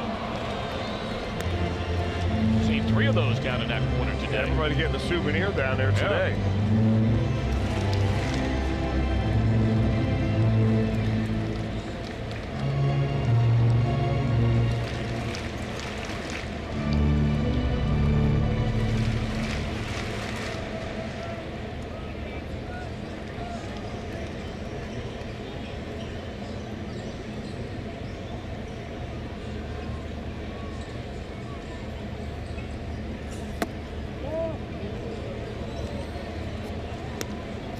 Tough pitch to lay off there on a 2-2 count.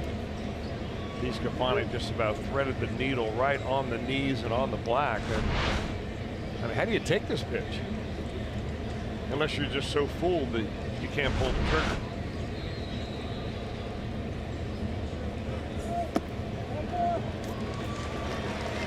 There's a walk.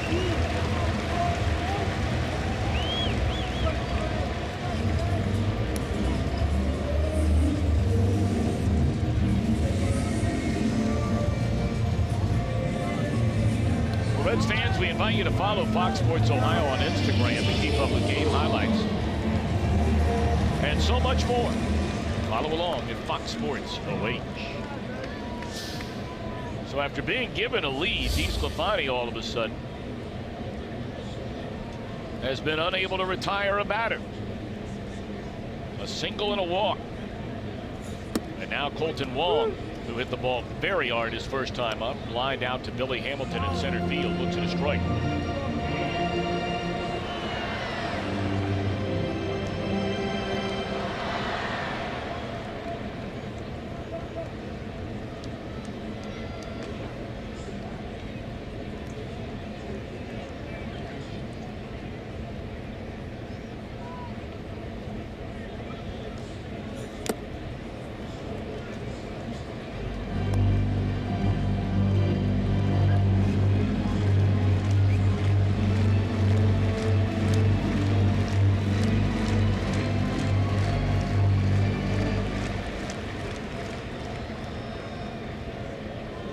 Real good success for DeSclafani. Of course, when you put something like that up, the first thing some of us say is, does that mean he's due? That is complete ownership. Oh my gosh.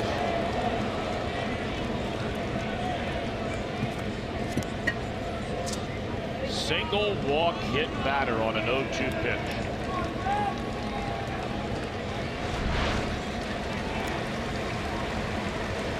He tried to make sure he didn't leave that one out over the plate, and I would personally rather see him hit Wong with that pitch rather than leave it right down the middle and see a 3-run home run go out of the ballpark.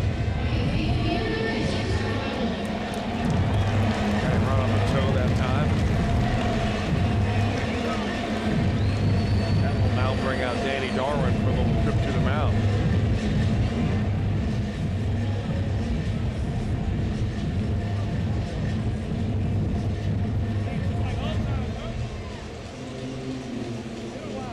Reds have action in their bullpen, with an off day this week.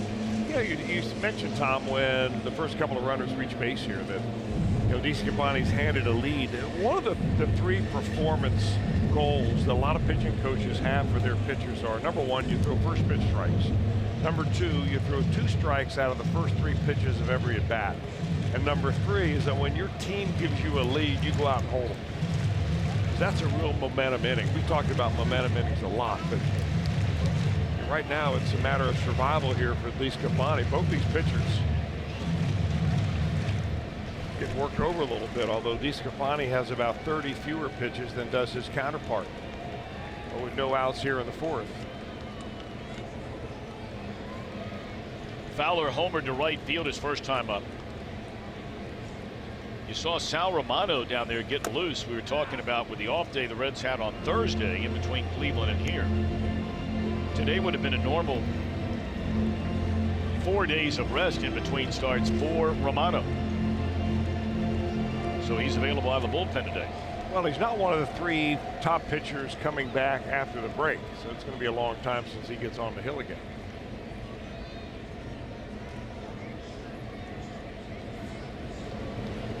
I think the Reds announced yesterday they were going to go with, in order, Mahle, DeSclafani, Harvey in that 3-game series against the Pittsburgh Pirates.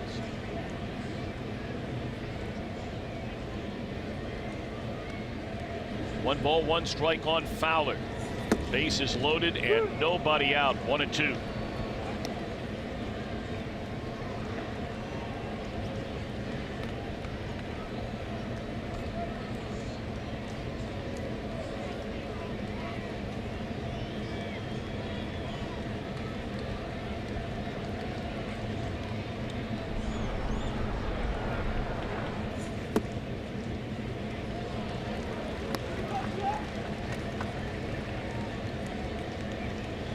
The Reds defense will play for a double play. They've got him in double play depth, though I think Votto playing a couple of steps a little bit too deep right there.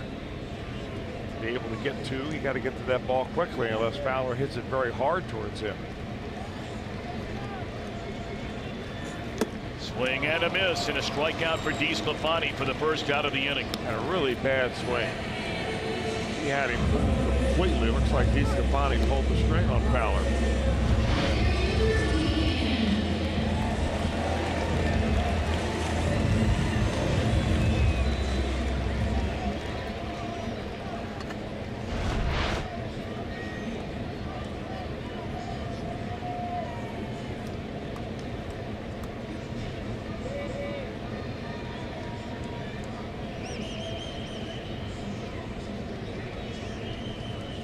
Now Tommy Pham. And he takes it into center field. Here comes a throw by Hamilton. A two-run single, and the Cardinals are right back on the top. The throw gets away from Barnhart, and the other two runners will advance another 90 feet. Pham breaks an 0 for 21 stretch. And remember, he did not start this game today. Came on to replace the injured Harrison Bader. Well, Bader had a hit his first at bat, and Pham gets a hit on the first pitch that he sees in this ball game. A ringing single up the middle, which drives in a couple of them. And that will be all for Anthony DeSclafani. Boy, that is a quick hook.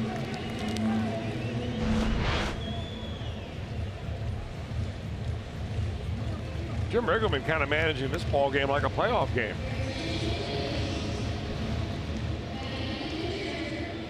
Well, after being given a lead, DeSclafani faces 6 batters, and he only gets 1 out. So the Skyline Chili call to the bullpen. Cardinals up a run. Romano coming on.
But Sal Romano's worked out of the bullpen. The other was back in 2015.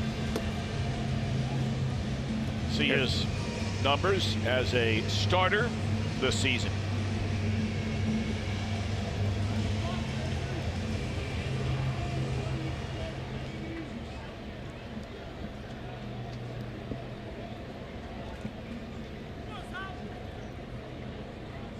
Now he'll face a pinch hitter in Jose Martinez.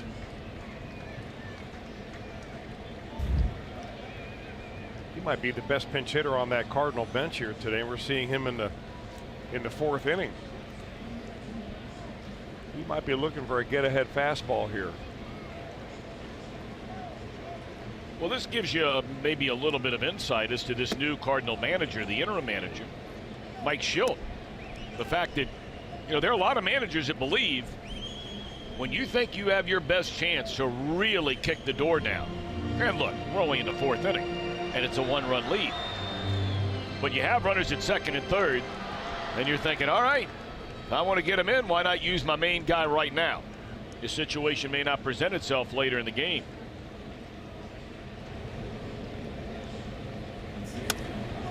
He'll get in one run.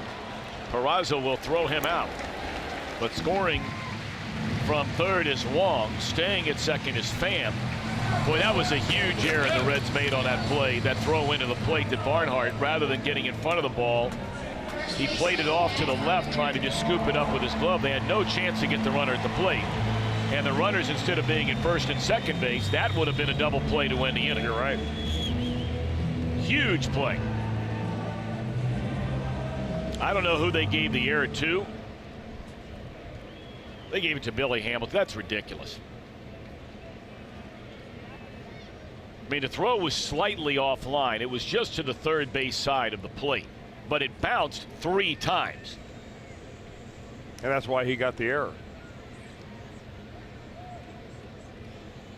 But I think even Tucker would tell you, you go back and look at that replay.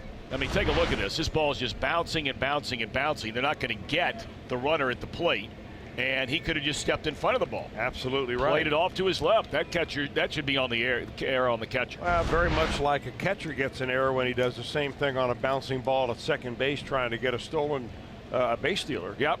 And the infielder tries a little swipe tag, and the ball goes into the outfield.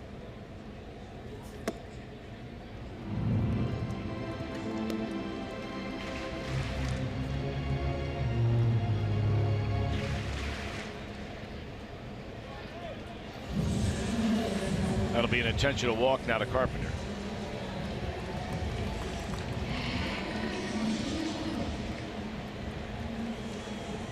And now Romano will turn his attention to Yadier Molina.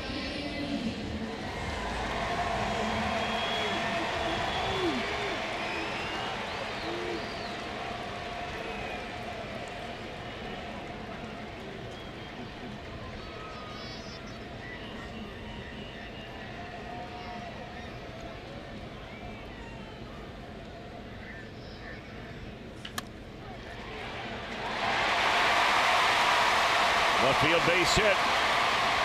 Pham will score. 6-3 Cardinals.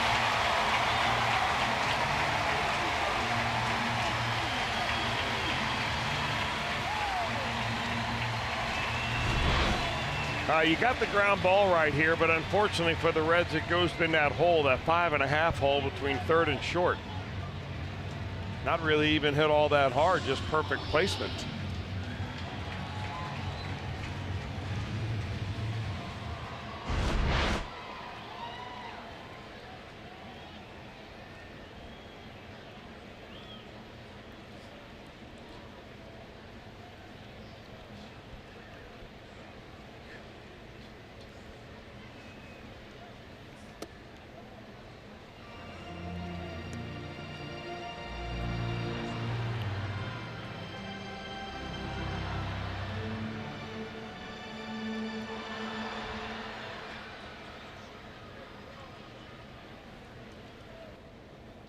One out of the count now on DeYoung. It has been a 4-run Cardinal inning. And that's where it will stop. But the Reds had taken a 3-2 lead. The Cardinals answer with a 4 spot.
military by sharing a photo or video with hashtag #HatsOffForHeroes. For each post, T-Mobile will donate $1 to support veterans.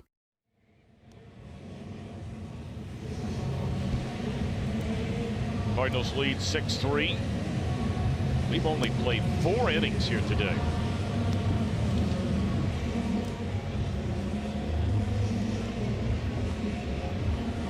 Cardinals will replace a starter. Not a good start today for Miles Michaelis. John Gant takes over on the mound. He's been up and down from their AAA affiliate a couple of times. Originally made the major leagues at the Atlanta Braves. Has started 6 games so far this year for the Cardinals. That has pretty good supporting numbers, except for the walk column.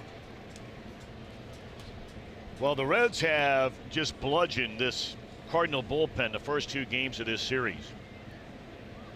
Showed you some of the numbers earlier, scoring 14 runs against the Cardinal bullpen first 2 games of the series. Not much Votto could do with that pitch. That was a sharp breaking ball down and in, and all he could do was pop it up on the first pitch delivered by Gant.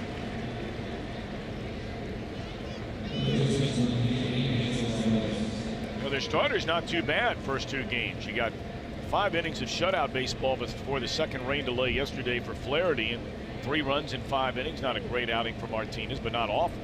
But look at the rest. 20 hits, 14 earned runs.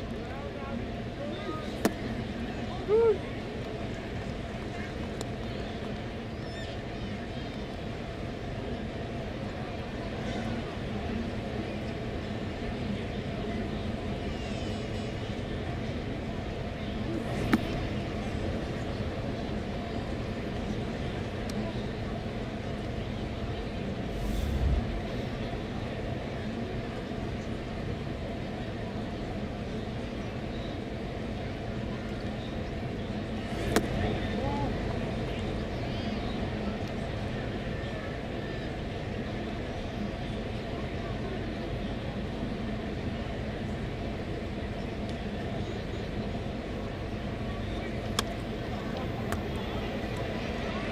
Short right field. That'll be easy for Fowler. Well, what else is going on around baseball? We'll check in with our buddy Dan Horde. Hiya, Danny.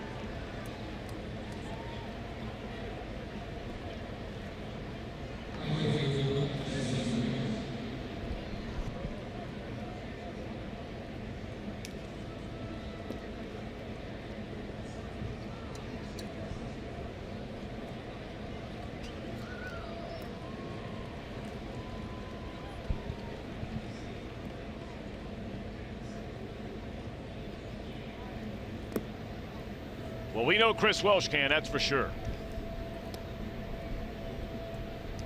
I'll put him back on when it gets sunny again. How's that?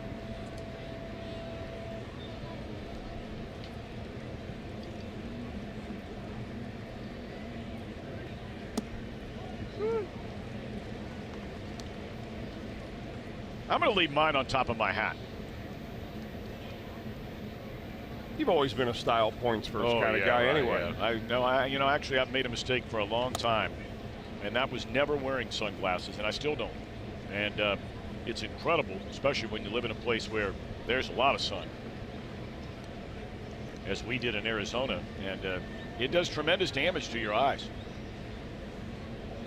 Never been a sunglass wearer. Not very smart. And then you throw in the habit that when you do buy a nice pair, you tend to lose them.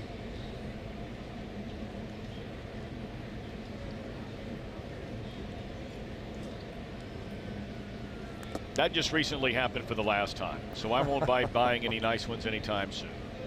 Decided to be a good idea to jump on a jet ski, and didn't have a cord around them, and next thing you know, adios. Well, maybe you can make some friends with some of these Cardinal players. They don't seem to be using theirs. You're right. I mean, look at those. They're barely hanging on for Matt Carpenter. Upside down. Maybe they come with a cap that way. Well, we know Ozuna likes styling. He's been wearing that green sleeve. Now the veterans, they have theirs on. Swing and a miss. Pretty impressive inning right there by Gann. Right through Votto, Suarez, and Winker.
July the 22nd. Thanks as always to our good friends at Klosterman Bakery. You can get half-price Reds tickets, have the mascot races, face painters, a lot going on. Kids 14 and younger get a Tucker Barnhart Fathead this coming weekend, thanks to PNC Bank.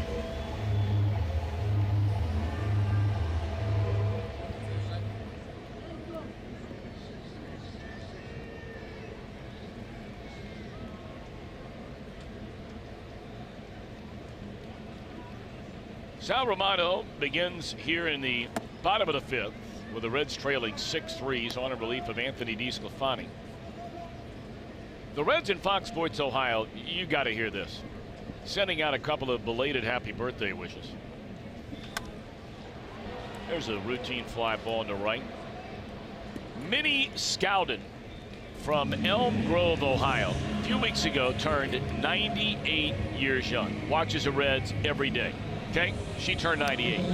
Her daughter, Jean Bayless, just celebrated her 80th birthday on Friday. Wow, how about that? Happy belated birthdays to Minnie and Jean. Good stuff. Good stuff.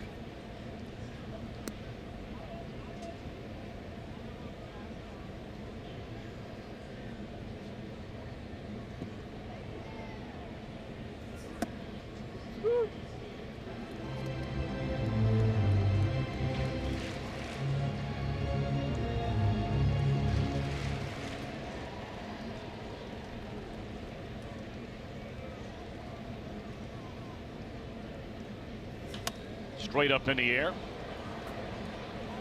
Suarez.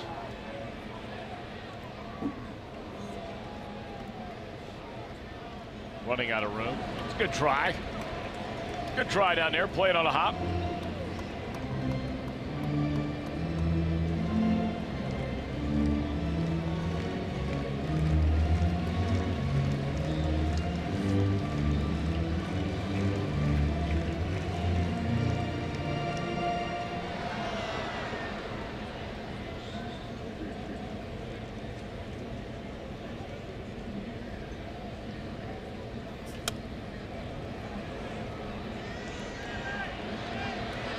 Diving to go get it is Billy Hamilton.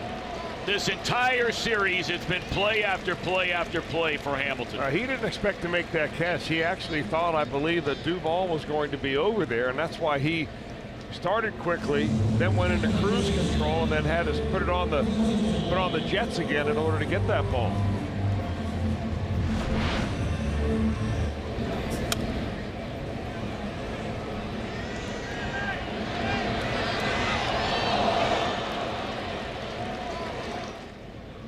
And of course, these guys go back and forth at each other defensively all the time. Billy saying, well, I think that's in left field. You should have caught that ball. To which Duvall says, I'm just trying to get you to increase your UZR, your range factor.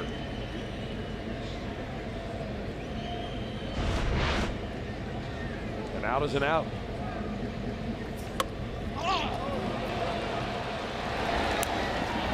And that's a 1-2-3 inning for Romano.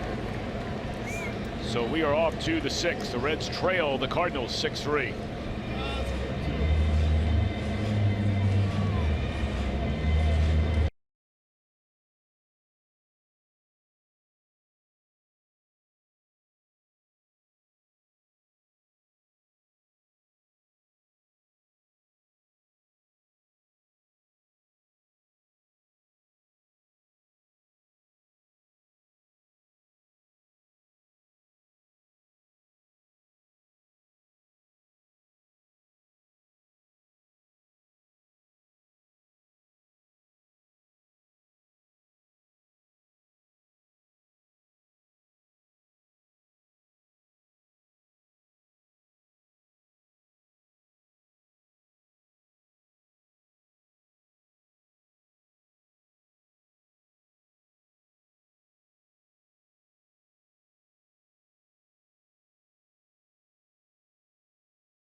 Making plays. They're both outstanding defenders.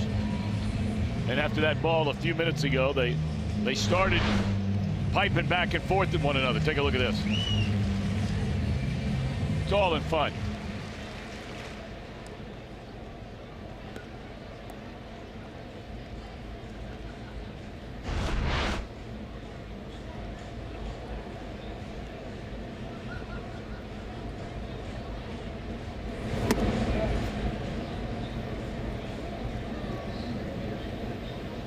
Tucker Barnhart to lead things off.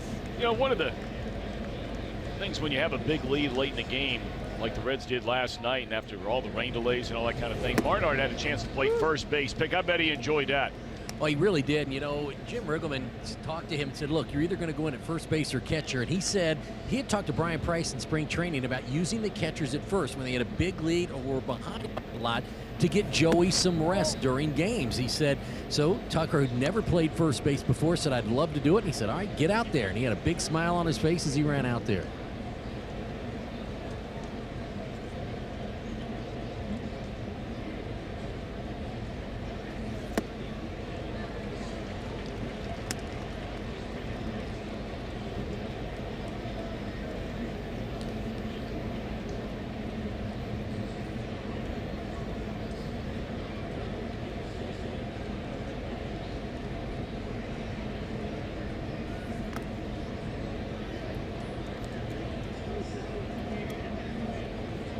Well, every time that Gant has gotten deep in the count here with a couple of strikes on a hitter like he did to Jesse Winker to end the inning, he comes up with a changeup. He's basically fastball changeup in his repertoire.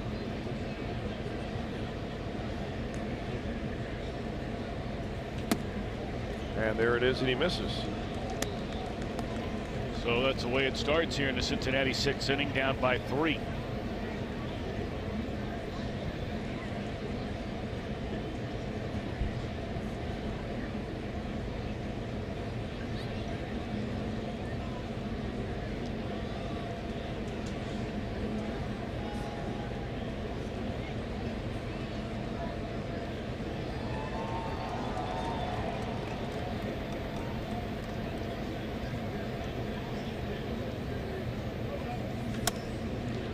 First pitch popped up by Duvall, and barely having to move is Fowler.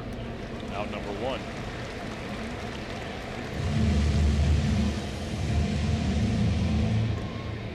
Michael, is his shortest outing of this season. He lasted 4 2/3 in a start against Minnesota all the way back in the middle of May, but today just 4 innings. It was less than that, of course, for Red starter Anthony DeSclafani. Now Dielson Herrera will come up and bat for the pitcher Sal Romano. Herrera clubbed a 3-run home run off the bench in his 7th inning, that 5-run 7th inning here on Friday night. His first hit is a Red. First hit in the big league since 2015. Good for him.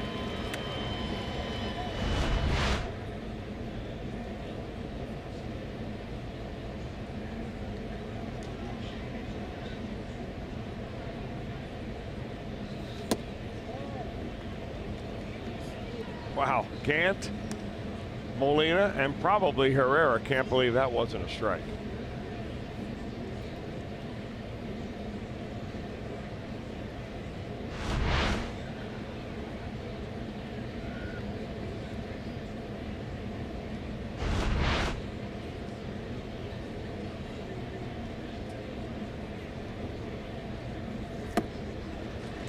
Ball and 2 strikes on Herrera. Hey, he's got a really good arm action on that changeup. David Hernandez warming up in the Reds pen. I mean, really good arm action.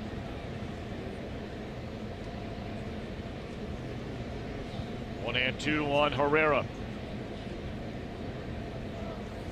Fastball, and he does not get the call.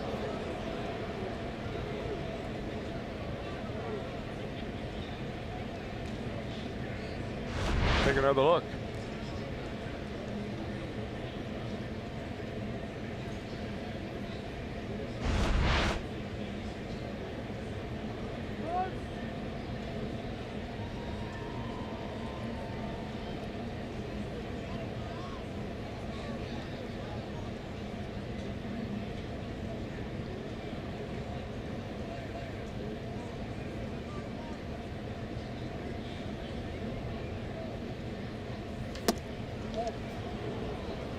One thing we've seen from Herrera in the limited number of at-bats, he's only made 1 start since he joined the team. That was in Cleveland the other night. He walked twice in that game. He appears to have a very good feel for the strike zone. Now, we've seen him chase some bad balls, but we've seen him take some pitches that were balls, but they were very, very close. 3 and 2. Waves through the off-speed pitch for strike 3. Second strikeout for Gant.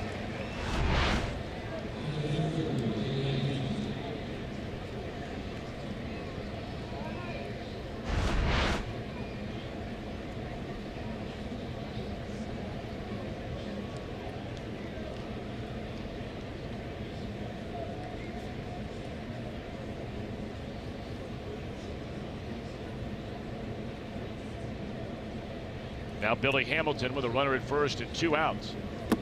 That ball nearly hit Hamilton. Slow breaking ball.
Emergency swing there, and Hamilton able to put the bat on the ball to last for another pitch.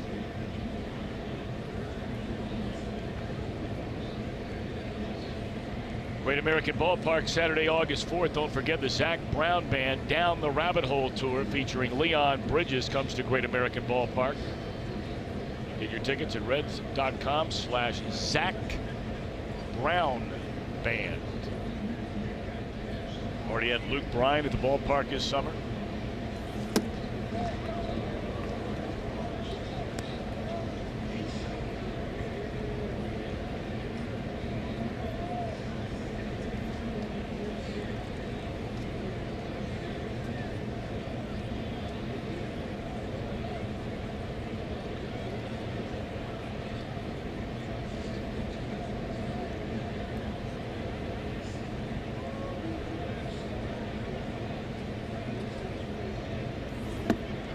Billy gone swinging in that 11th inning. Leadoff walk, but 3 straight retired by Gann, who's thrown the ball well out of the bullpen.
Back to July 15th, 1985, the Cobra, Dave Parker. He wins the first ever home run derby in Minneapolis at the Metrodome. Man, can he smack some bombs, that's for sure. Wins the first ever home run derby.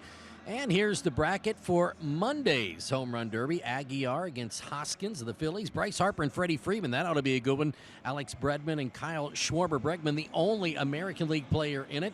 Max Muncy and Javier Baez. Who you got? Should be a good one. I'm going with Aguiar. Tom?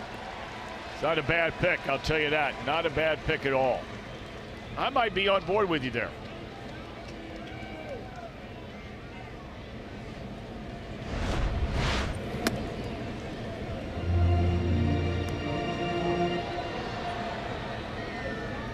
David Hernandez takes over for the Reds here, and he has been in now 29 ball games. Missed the first part of the season with a little bit of an arm injury. They took him very slow coming out of spring training. As it turned out, he was actually pitching in Goodyear with a sore arm. Tried to pitch through it, didn't work. But he and Jared Hughes have been really calming factors in that Reds bullpen, which has been the biggest turnaround on this ball club.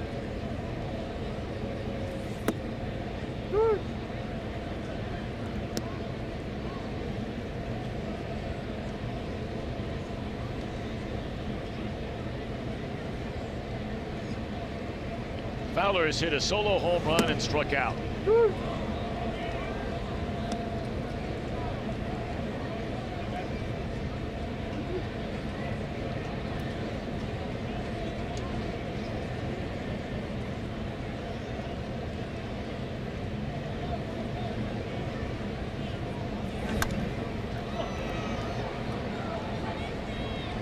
Rugby ball camps underneath it, and that's out number 1 here in the St. Louis 6th inning.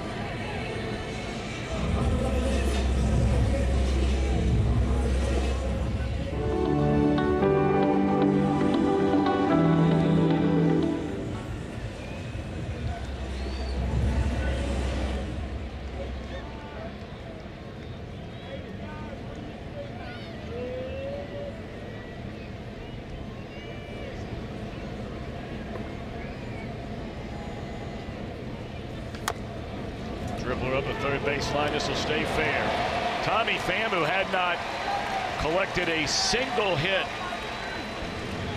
in nearly a week, does not start the game today. He comes in after Bader was injured in the second inning as a 2-run single and now a second hit. This one about as well as you can place a bunt.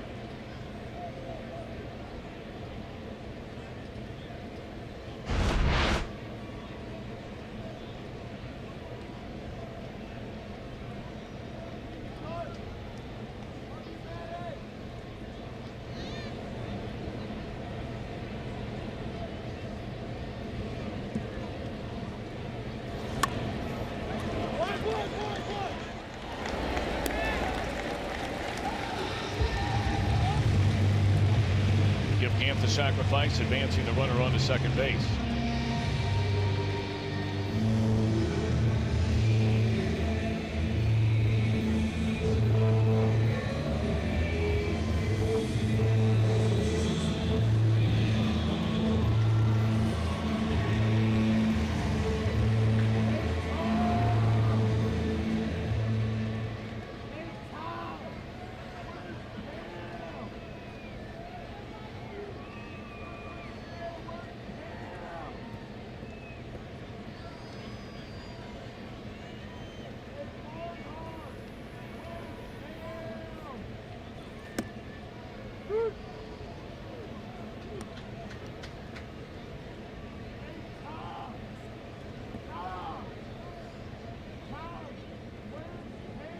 Carpenter a home run to lead off the game. Has since popped up to center field and been intentionally walked. Runner at second, 2 outs. A 3-run deficit for the Reds here in the bottom of the 6th inning, and don't want to surrender anymore.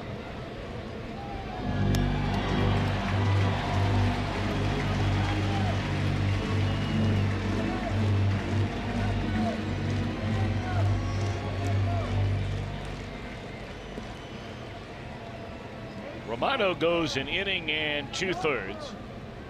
He allows 1 hit, 1 walk intentional, no runs. In relief of DeSclafani, who was charged with all 6 runs in 3 1/3. 0-2 to Matt Carpenter.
One thing that Carpenter has done is turn his season around, hit the home runs. We talked about that, the one he hit earlier in the game that started off for the Cardinals in the bottom of the first, but he's not hit any balls on the ground in the last 5 games. So here's a guy that are really buying into trying to lift the ball a little bit. 11 home runs in the last 30 days. Hernandez trying to sneak one on the inside edge against Carpenter and missed it. Not by much. There you see the way his season has certainly turned around. Look at that batting average the last 53 games. .330. That's a Carpenter, or nearly the Carpenter we saw for a handful of seasons when he was among the better players in the league. Dad, you just... And you can hear Carpenter's first few words. He said, "You just called the other pitch in the same spot of ball." So Hernandez gets a strikeout. That'll end the inning. A hit, one left. We march on to the 7th. Cardinals lead 6-3.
It's been the inning of magic so far in this series for the Reds.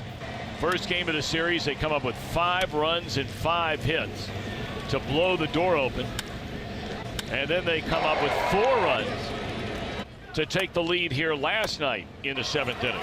So 9 of their 17 in the series over the first 2 games have come in the 7th inning. And guess where we are now? The 7th inning. The top of the order coming up. Yeah, the difference here, though, is that they've got a pitcher on the mound who's had a nice, easy time of it the last 2 innings. 2 innings, he's faced 1 batter over the minimum. That was a leadoff walk to start the 6th.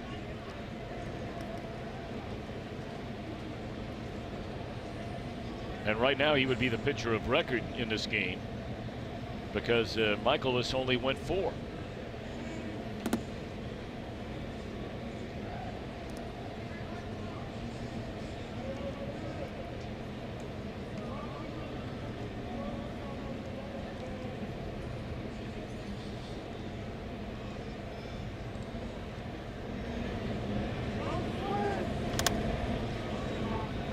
Popped up into short center field.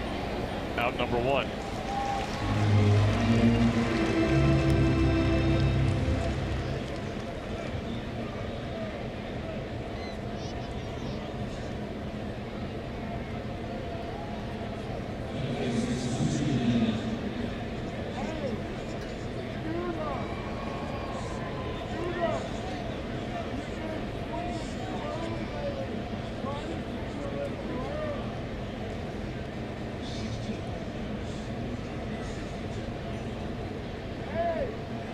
Jeanette, the batter. Strike 1. They've gone to the bottom of the 9th inning, but the Pirates are threatening. Milwaukee a 5-3 lead, but Pittsburgh with runners at first and second and nobody out in the bottom of the 9th.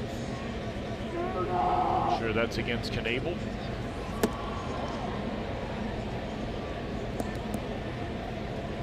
And the Cubbies not wasting any time in San Diego. Already 2 runs on the board in the first inning and still batting.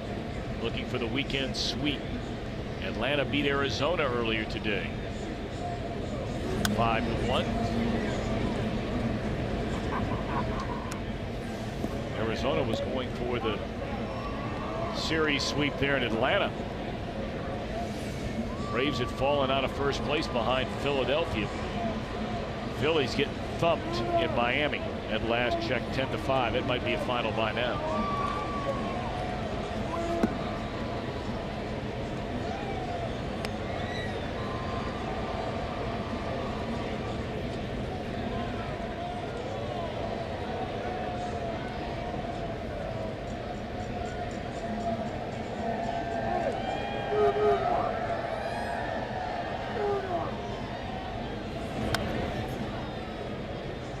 Three straight sellouts over this weekend series between the Reds and the Cardinals. And today, here we are in mid-July, and the Cardinals have already eclipsed 2 million plus fans. 2 million.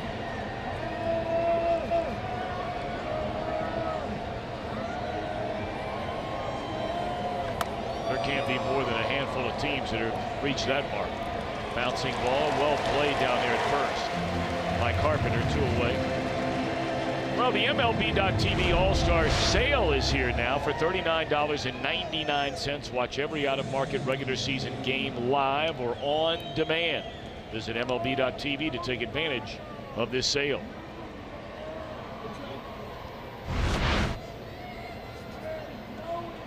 Well, one full time through the batting order for John Gant, and he is not allowed a hit. Only one base runner. As Chris mentioned, that was that walk to Barnhart in the 6th.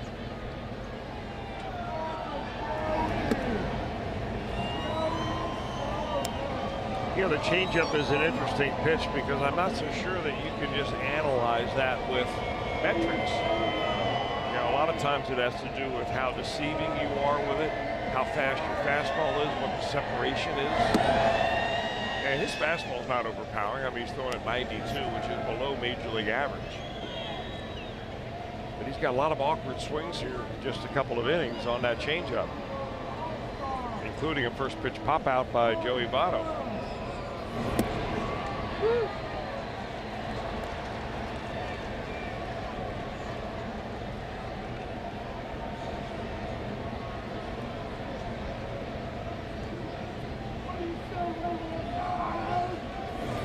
Hey, by the way, the Pirates, we mentioned they were threatening there in the 9th inning. They have tied the game.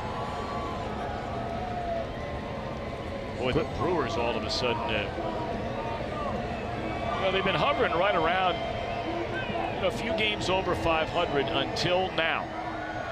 And they have hit a lengthy skid. Now, they haven't lost this game yet. But if they lose today, that'll be their 6th consecutive loss. And would go stumbling into the All-Star break. Pirates trying to sweep that 5-game weekend series. You don't see too many of those anymore. That's what weather will do to you. From back in April, Votto draws a walk. So now all of a sudden you're thinking about a long one from Suarez here to bring you within a run.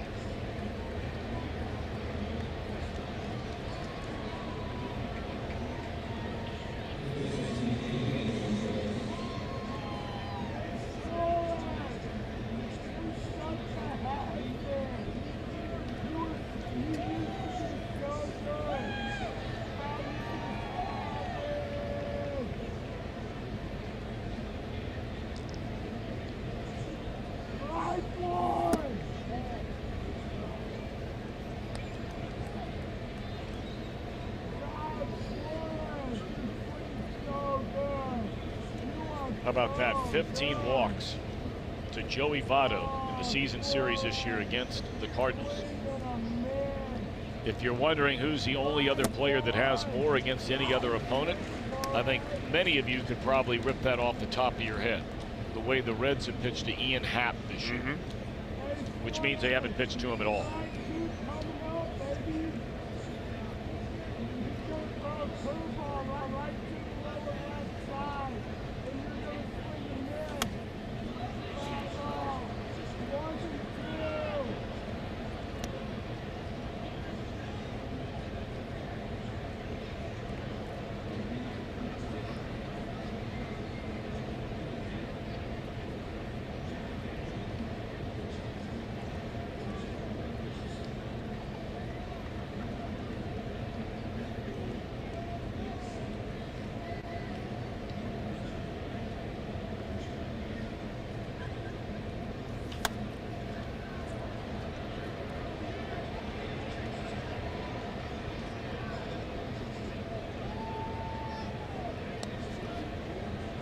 And a couple of foul balls off the right side tell me as a pitcher that Suarez is just a hair behind that fastball. So if you're John Gant, you speed his bat up by throwing him a change up here. Or you try to climb the ladder on him a little bit.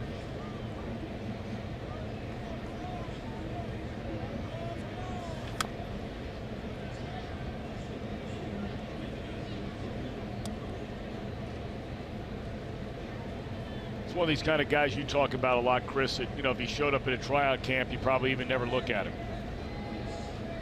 But the Cardinals obviously looked at him because I'm sure he wasn't throwing the ball any harder then than he is now.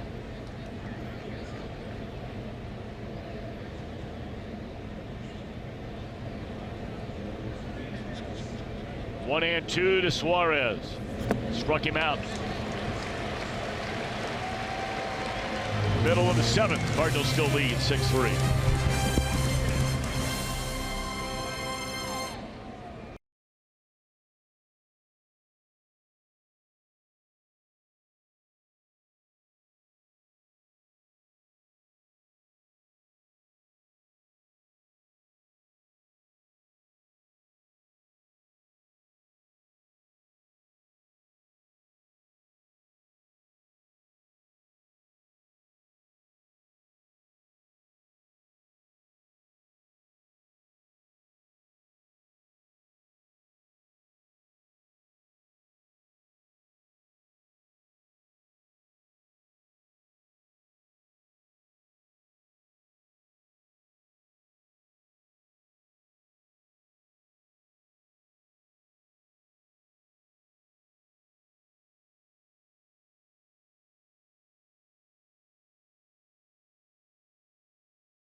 Eastern, only on Fox, or stream it live on your Fox Sports app.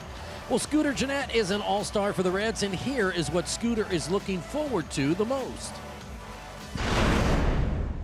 Just meeting all the guys that you know, we play against that we don't really know on a personal level, meeting them, and maybe meeting some of the pitchers that have, you know, either gotten me out quite a bit or, you know, the other way around, you know, just to be able to talk and joke around with them and stuff, and, you know, just to get to know them, I think is going to be it's going to be a lot of fun. You know, Tom and Chris, he said he's not going to be a nerd and have his phone out all the time, but I guarantee he's going to take a lot of photos and remember this experience. Oh, I don't think there's any doubt about that. Fly ball to center field by Yadier Molina against a new Reds pitcher. I mean, you can make a very strong argument for this right-hander to be on the National League's All-Star team. They added late a couple of guys that basically have his same kind of role. Look at those numbers for Jared Hughes. Really, by far the best season he's having. The only number of concern, for me anyway, is you look at the number of games and the number of innings pitched that he has already. I mean, he is on pace to just blow right by his yearly highs that he's put in his career. That's how much he's been used out of this Reds bullpen. And you wonder how he's going to hold up going down the line.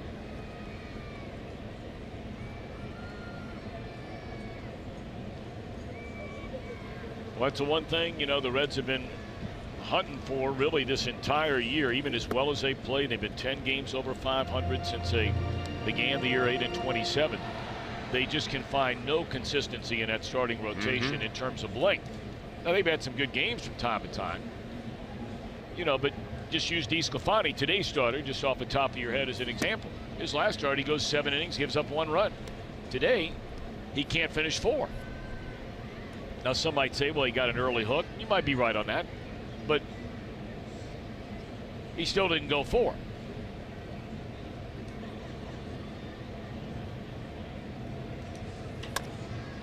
Right back to the mound, and that'll take care of DeYoung. Yeah, Dees Capani, you know, is one of those situations where you come out of the ball game and leave the bases loaded and every one of your runs gets gassed in. So they go on your ledger. It makes it look like it's a lot worse than it really was. But that's the game of baseball. You know, I did a very informal poll to a few hitters in the Reds clubhouse. I just asked them, all right, you know, after seeing Jordan Hicks pitch here yesterday, throwing 102 miles per hour, he averages 101 this year. Who would you rather face, Jordan Hicks, who throws it straight but very hard, or Jared Hughes? And it was unanimous, I'd rather face Hicks than Hughes. Because Hughes, you're thinking you're right on a fastball and the ball sinks below your bat, you top it, and it's a ground ball to shortstop. Whereas Hicks, when you're on it, you're going to hit it. Of course, it doesn't mean he's not going to strike you out and overpower you sometimes. They said that his ball moves a little bit too, and he gets on you very quickly. There's Hicks. Very young, hard-throwing right-hander. But I think there are fewer and fewer. There are more and more pitchers like Hicks, and you're going to see it trend more in Major League Baseball, and fewer like Jared Hughes.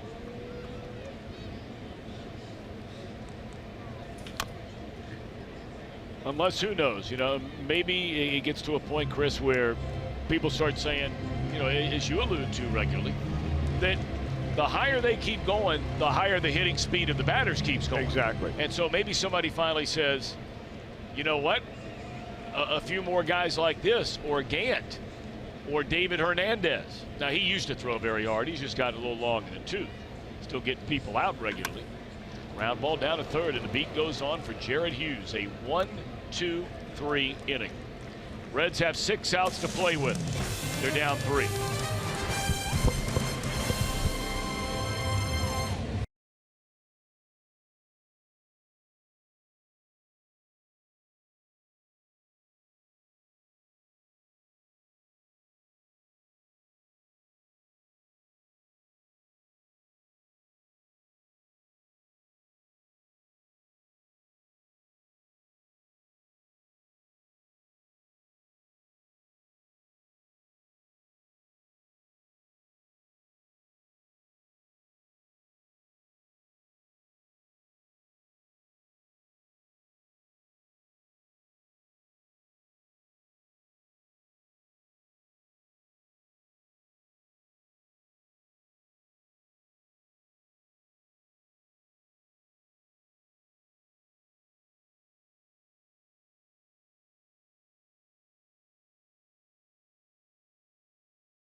All right, fellas. Yeah, there was some chatter about that here, but I don't know if there's any conclusive evidence, maybe a camera angle of some kind that we have not seen on the replay of that home run. That's one where you really don't even need, you don't have to challenge. You can just ask for a crew review, because that's the reason why instant replay was instituted in baseball to start with. Yeah, the first one that was ever done was about home run or not, fair or foul. Woo.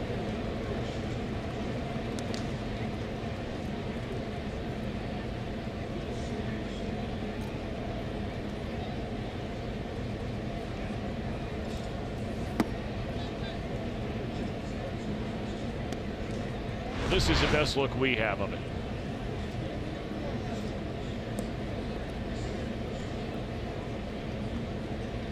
It hit something hard down there, and the only things that you would say are hard down there would be the fair pole, and then, you know, the area directly surrounding it to keep it in that block of cement, which it's built into. Now, I looked at the ground rules here for Busch Stadium, and it doesn't state anything in particular about that line, where part of that foul pole is gray and the other part of it is yellow. They do mention this screen right here, and if it hits the screen, it's a fair ball.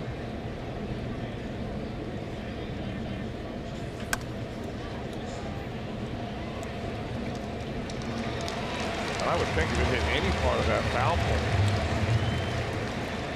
be considered a fair ball. And now a quick message from Miami Valley Gaming. Get ready to get lucky.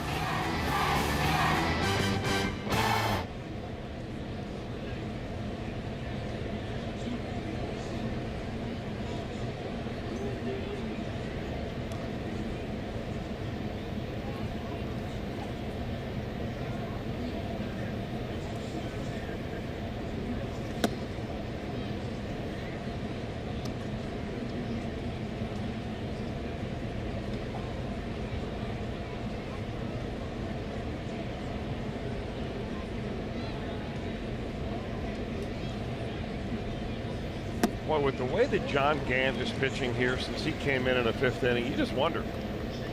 If Mike Matheny had used him yesterday, he might still have a job. You're exactly right. It's a very good point. It's a great point. I mean, he would have been the guy to come in after the second rain delay, you know, after you bring Flaherty out of the game. Flaherty had shut you out for the first 5. Yeah, he was good. Well, it's interesting. I mean, it's really interesting to think about. Because if this guy does come in the game yesterday and throws the ball the way he is right now,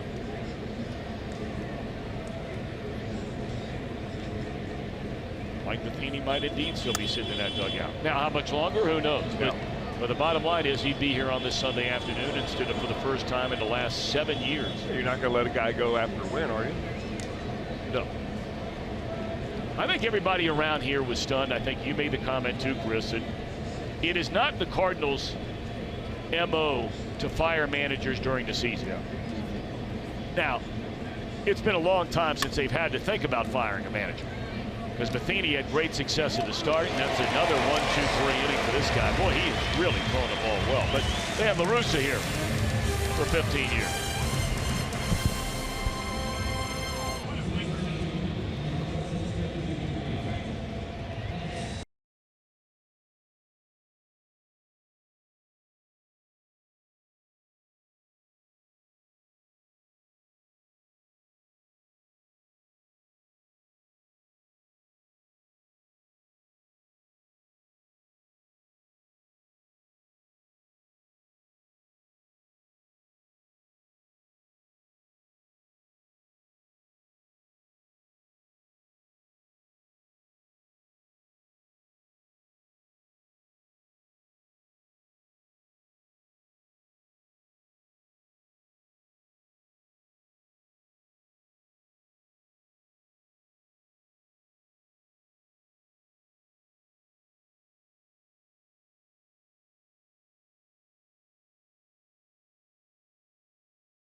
with 3 in the 4th. Adam Duvall, a 2-run single into left field.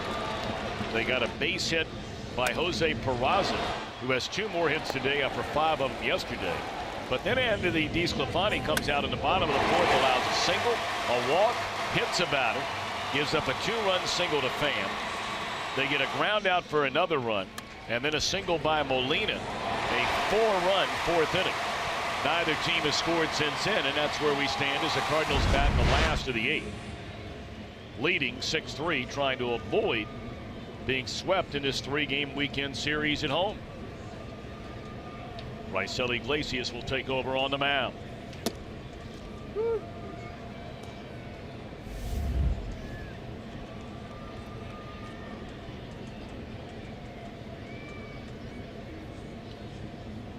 Alex Blandino is taking over out in left field. And his sunglasses on top of the hat. That must be the fashion statement here in St. Louis. Could be Stanford style right there. Oh, yeah. I mean, there's a lot of styling going on in that Pac-12, Daddy. A whole lot. I mean, you've got the Southern California cool, and there's a different cool between the Trojans and the Bruins. There's a one-hopper back to the mound. Then you've got the cool of the Pacific Northwest. I mean, they've got their own kind of thing going on. You got the Bay Area cool, and then the Arizona cool. It's just a cool conference. You've kind of always favored the SC Yeah, style, right, though, yeah. right? I'm a big fan. As in really big Southern fan. Cal. Oh, yeah. George Grant's alma mater.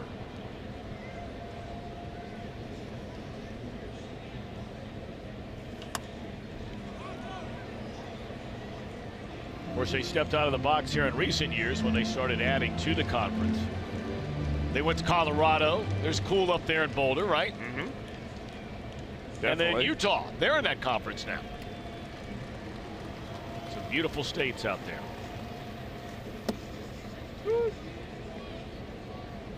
But, brother, give me the Pac, give me the Big Ten and the Mid-American Conference all day, every day. You can have the rest of them. Give me the MAC and the mighty Big Ten and move on.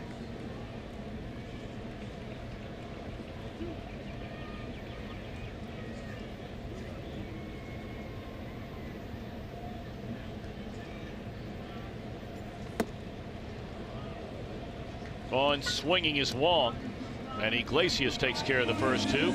I want to remind you now, All-Star break is over starting Friday night. Reds are opening a 10-game homestand, and this coming weekend is going to be a big weekend. Saturday, we have the Hall of Fame induction ceremony on the field. And for Saturday's game, the first 20,000 fans through the gates get a Reds cap presented by Fox Sports Ohio.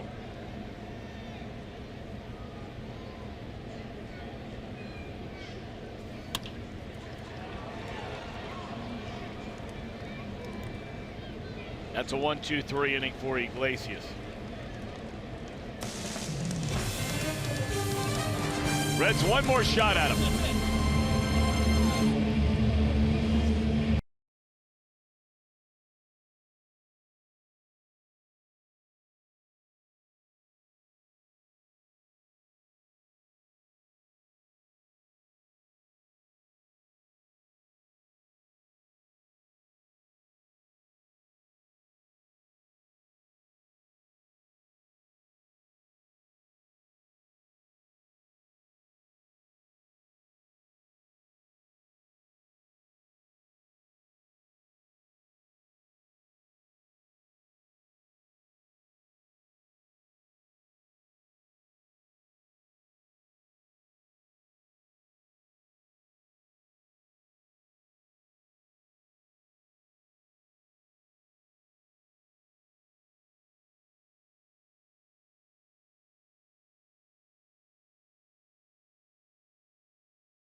10% or more on car insurance. And by Toyota. For over 30 offers, visit buyatoyota.com. Toyota. Let's go places.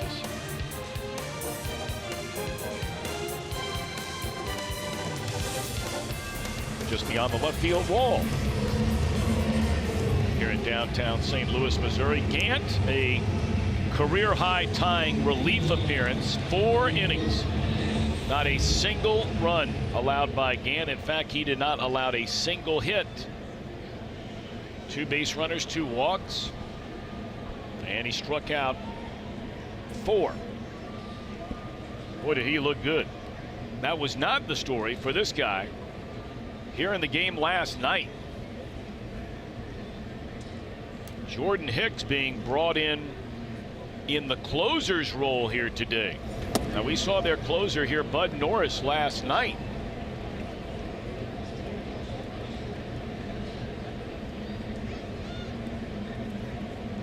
Norris has 17 saves. Hicks has 1. Now, we did not have a chance. They had a press conference today and everything. Nobody was getting near the new manager, Mike Schilt. But, you know, without knowing for sure why Norris is not pitching in this game, you wonder, is this a move being made by the new manager to make Jordan Hicks his closer? It's a really good point right there. Just trying to shake things up maybe a little bit. I don't know. I mean, it could be nothing to it. Maybe this guy didn't feel good after the game last night. Who knows? Or maybe something's wrong with him today. But this has been Bud Norris's spot. And, of course, much has been made about that whole relationship between Hicks and Norris and some of the things that have gone on going back to spring training. Well, Norris threw 21 pitches yesterday. Jordan Hicks threw 24.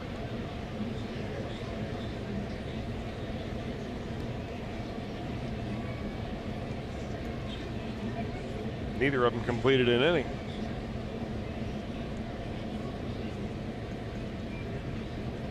Two and two to count. And a bouncer back to the mound. 1 out here in the Reds' 9th inning. I mean, just the fact that Jordan Hicks has held on to a big league roster spot all year long is noteworthy. I mean, after all, he basically made the jump from A-ball to the back end of a major league bullpen. That's exactly right.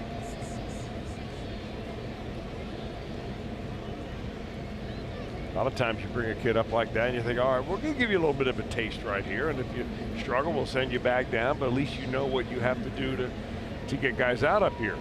Well, he's never looked back. One hopper to third. Reds are down to their final out.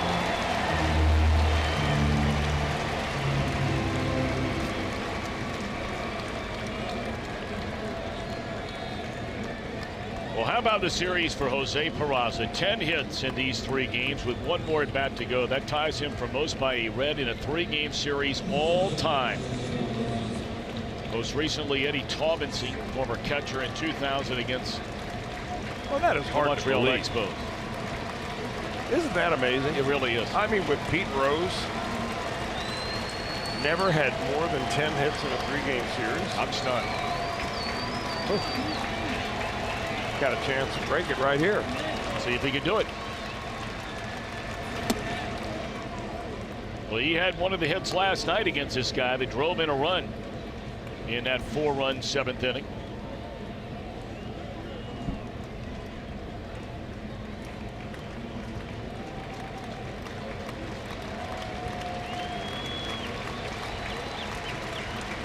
He's been on base 11 times in the 3 games of this series.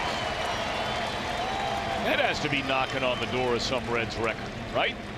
I mean, you get 10 hits and you're on base 11. Yeah. Well, of course, you know, we've had games where Votto's been walked 4 times or 5 times and then had 3-4 hits over the next couple of days. Here's a 1-1. Slider swung on and missed.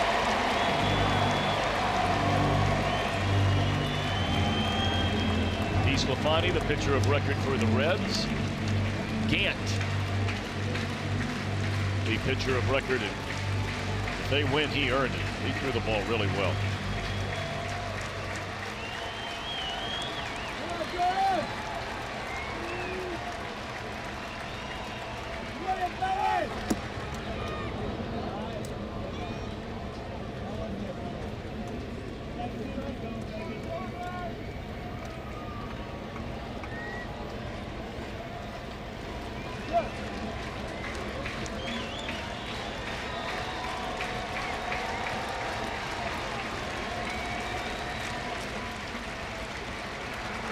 Interim manager Mike Schilt took over after the firing of Mike Matheny last night. And this one into right center field. Peraza will indeed set the franchise record for the most hits in a 3-game series, 11 of them. Wow, congratulations to him. Congratulations is right. He's going to go to the All-Star break with a batting average over 290. Would you have believed that back in April? Well, how about in the month of March when he struggled down in spring training, really even just to get the bat on the ball with any kind of consistency. He has come a long, long way. I know what he's doing during the break. Being on base as much as he has in this series, probably go get a foot massage. That's about right.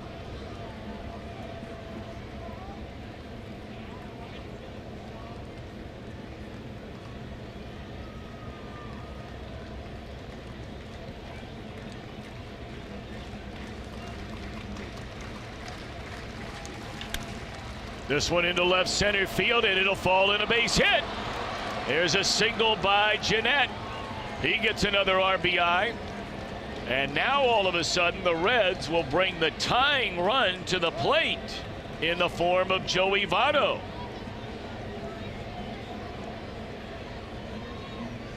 Mike Maddox, a pitching coach, will come out for a visit. Remember, it was Votto yesterday who faced Hicks with the bases loaded, and Hicks struck him out. Well, what a simple swing for Scooter Jeanette.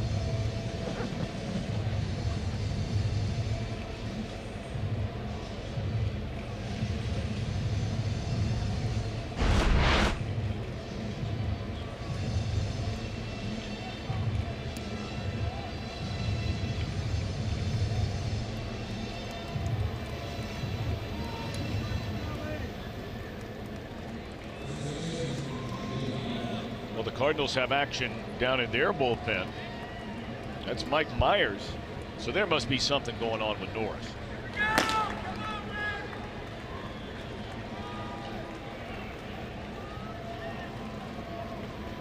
Here we go. Votto, the tying run of the plate. Jeanette better watch out. Freddie Benavidez having to tell him that Carpenter came creeping in. If there was any timing to this play at all, he'd have been picked off. Now this is why you've got a first base coach over there.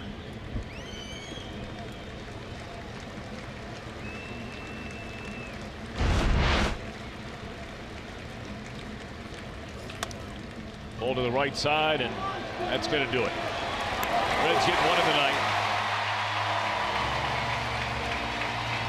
And win 2 out of 3 over the weekend. And really, it's a very good road trip when all is said and done. You went 5-4. Obviously, you wish 6-3, and you could have been even better than that with the games in Chicago. And congratulations, by the way, to Mike Schilt, interim manager, his first big league win. Back with more in a minute.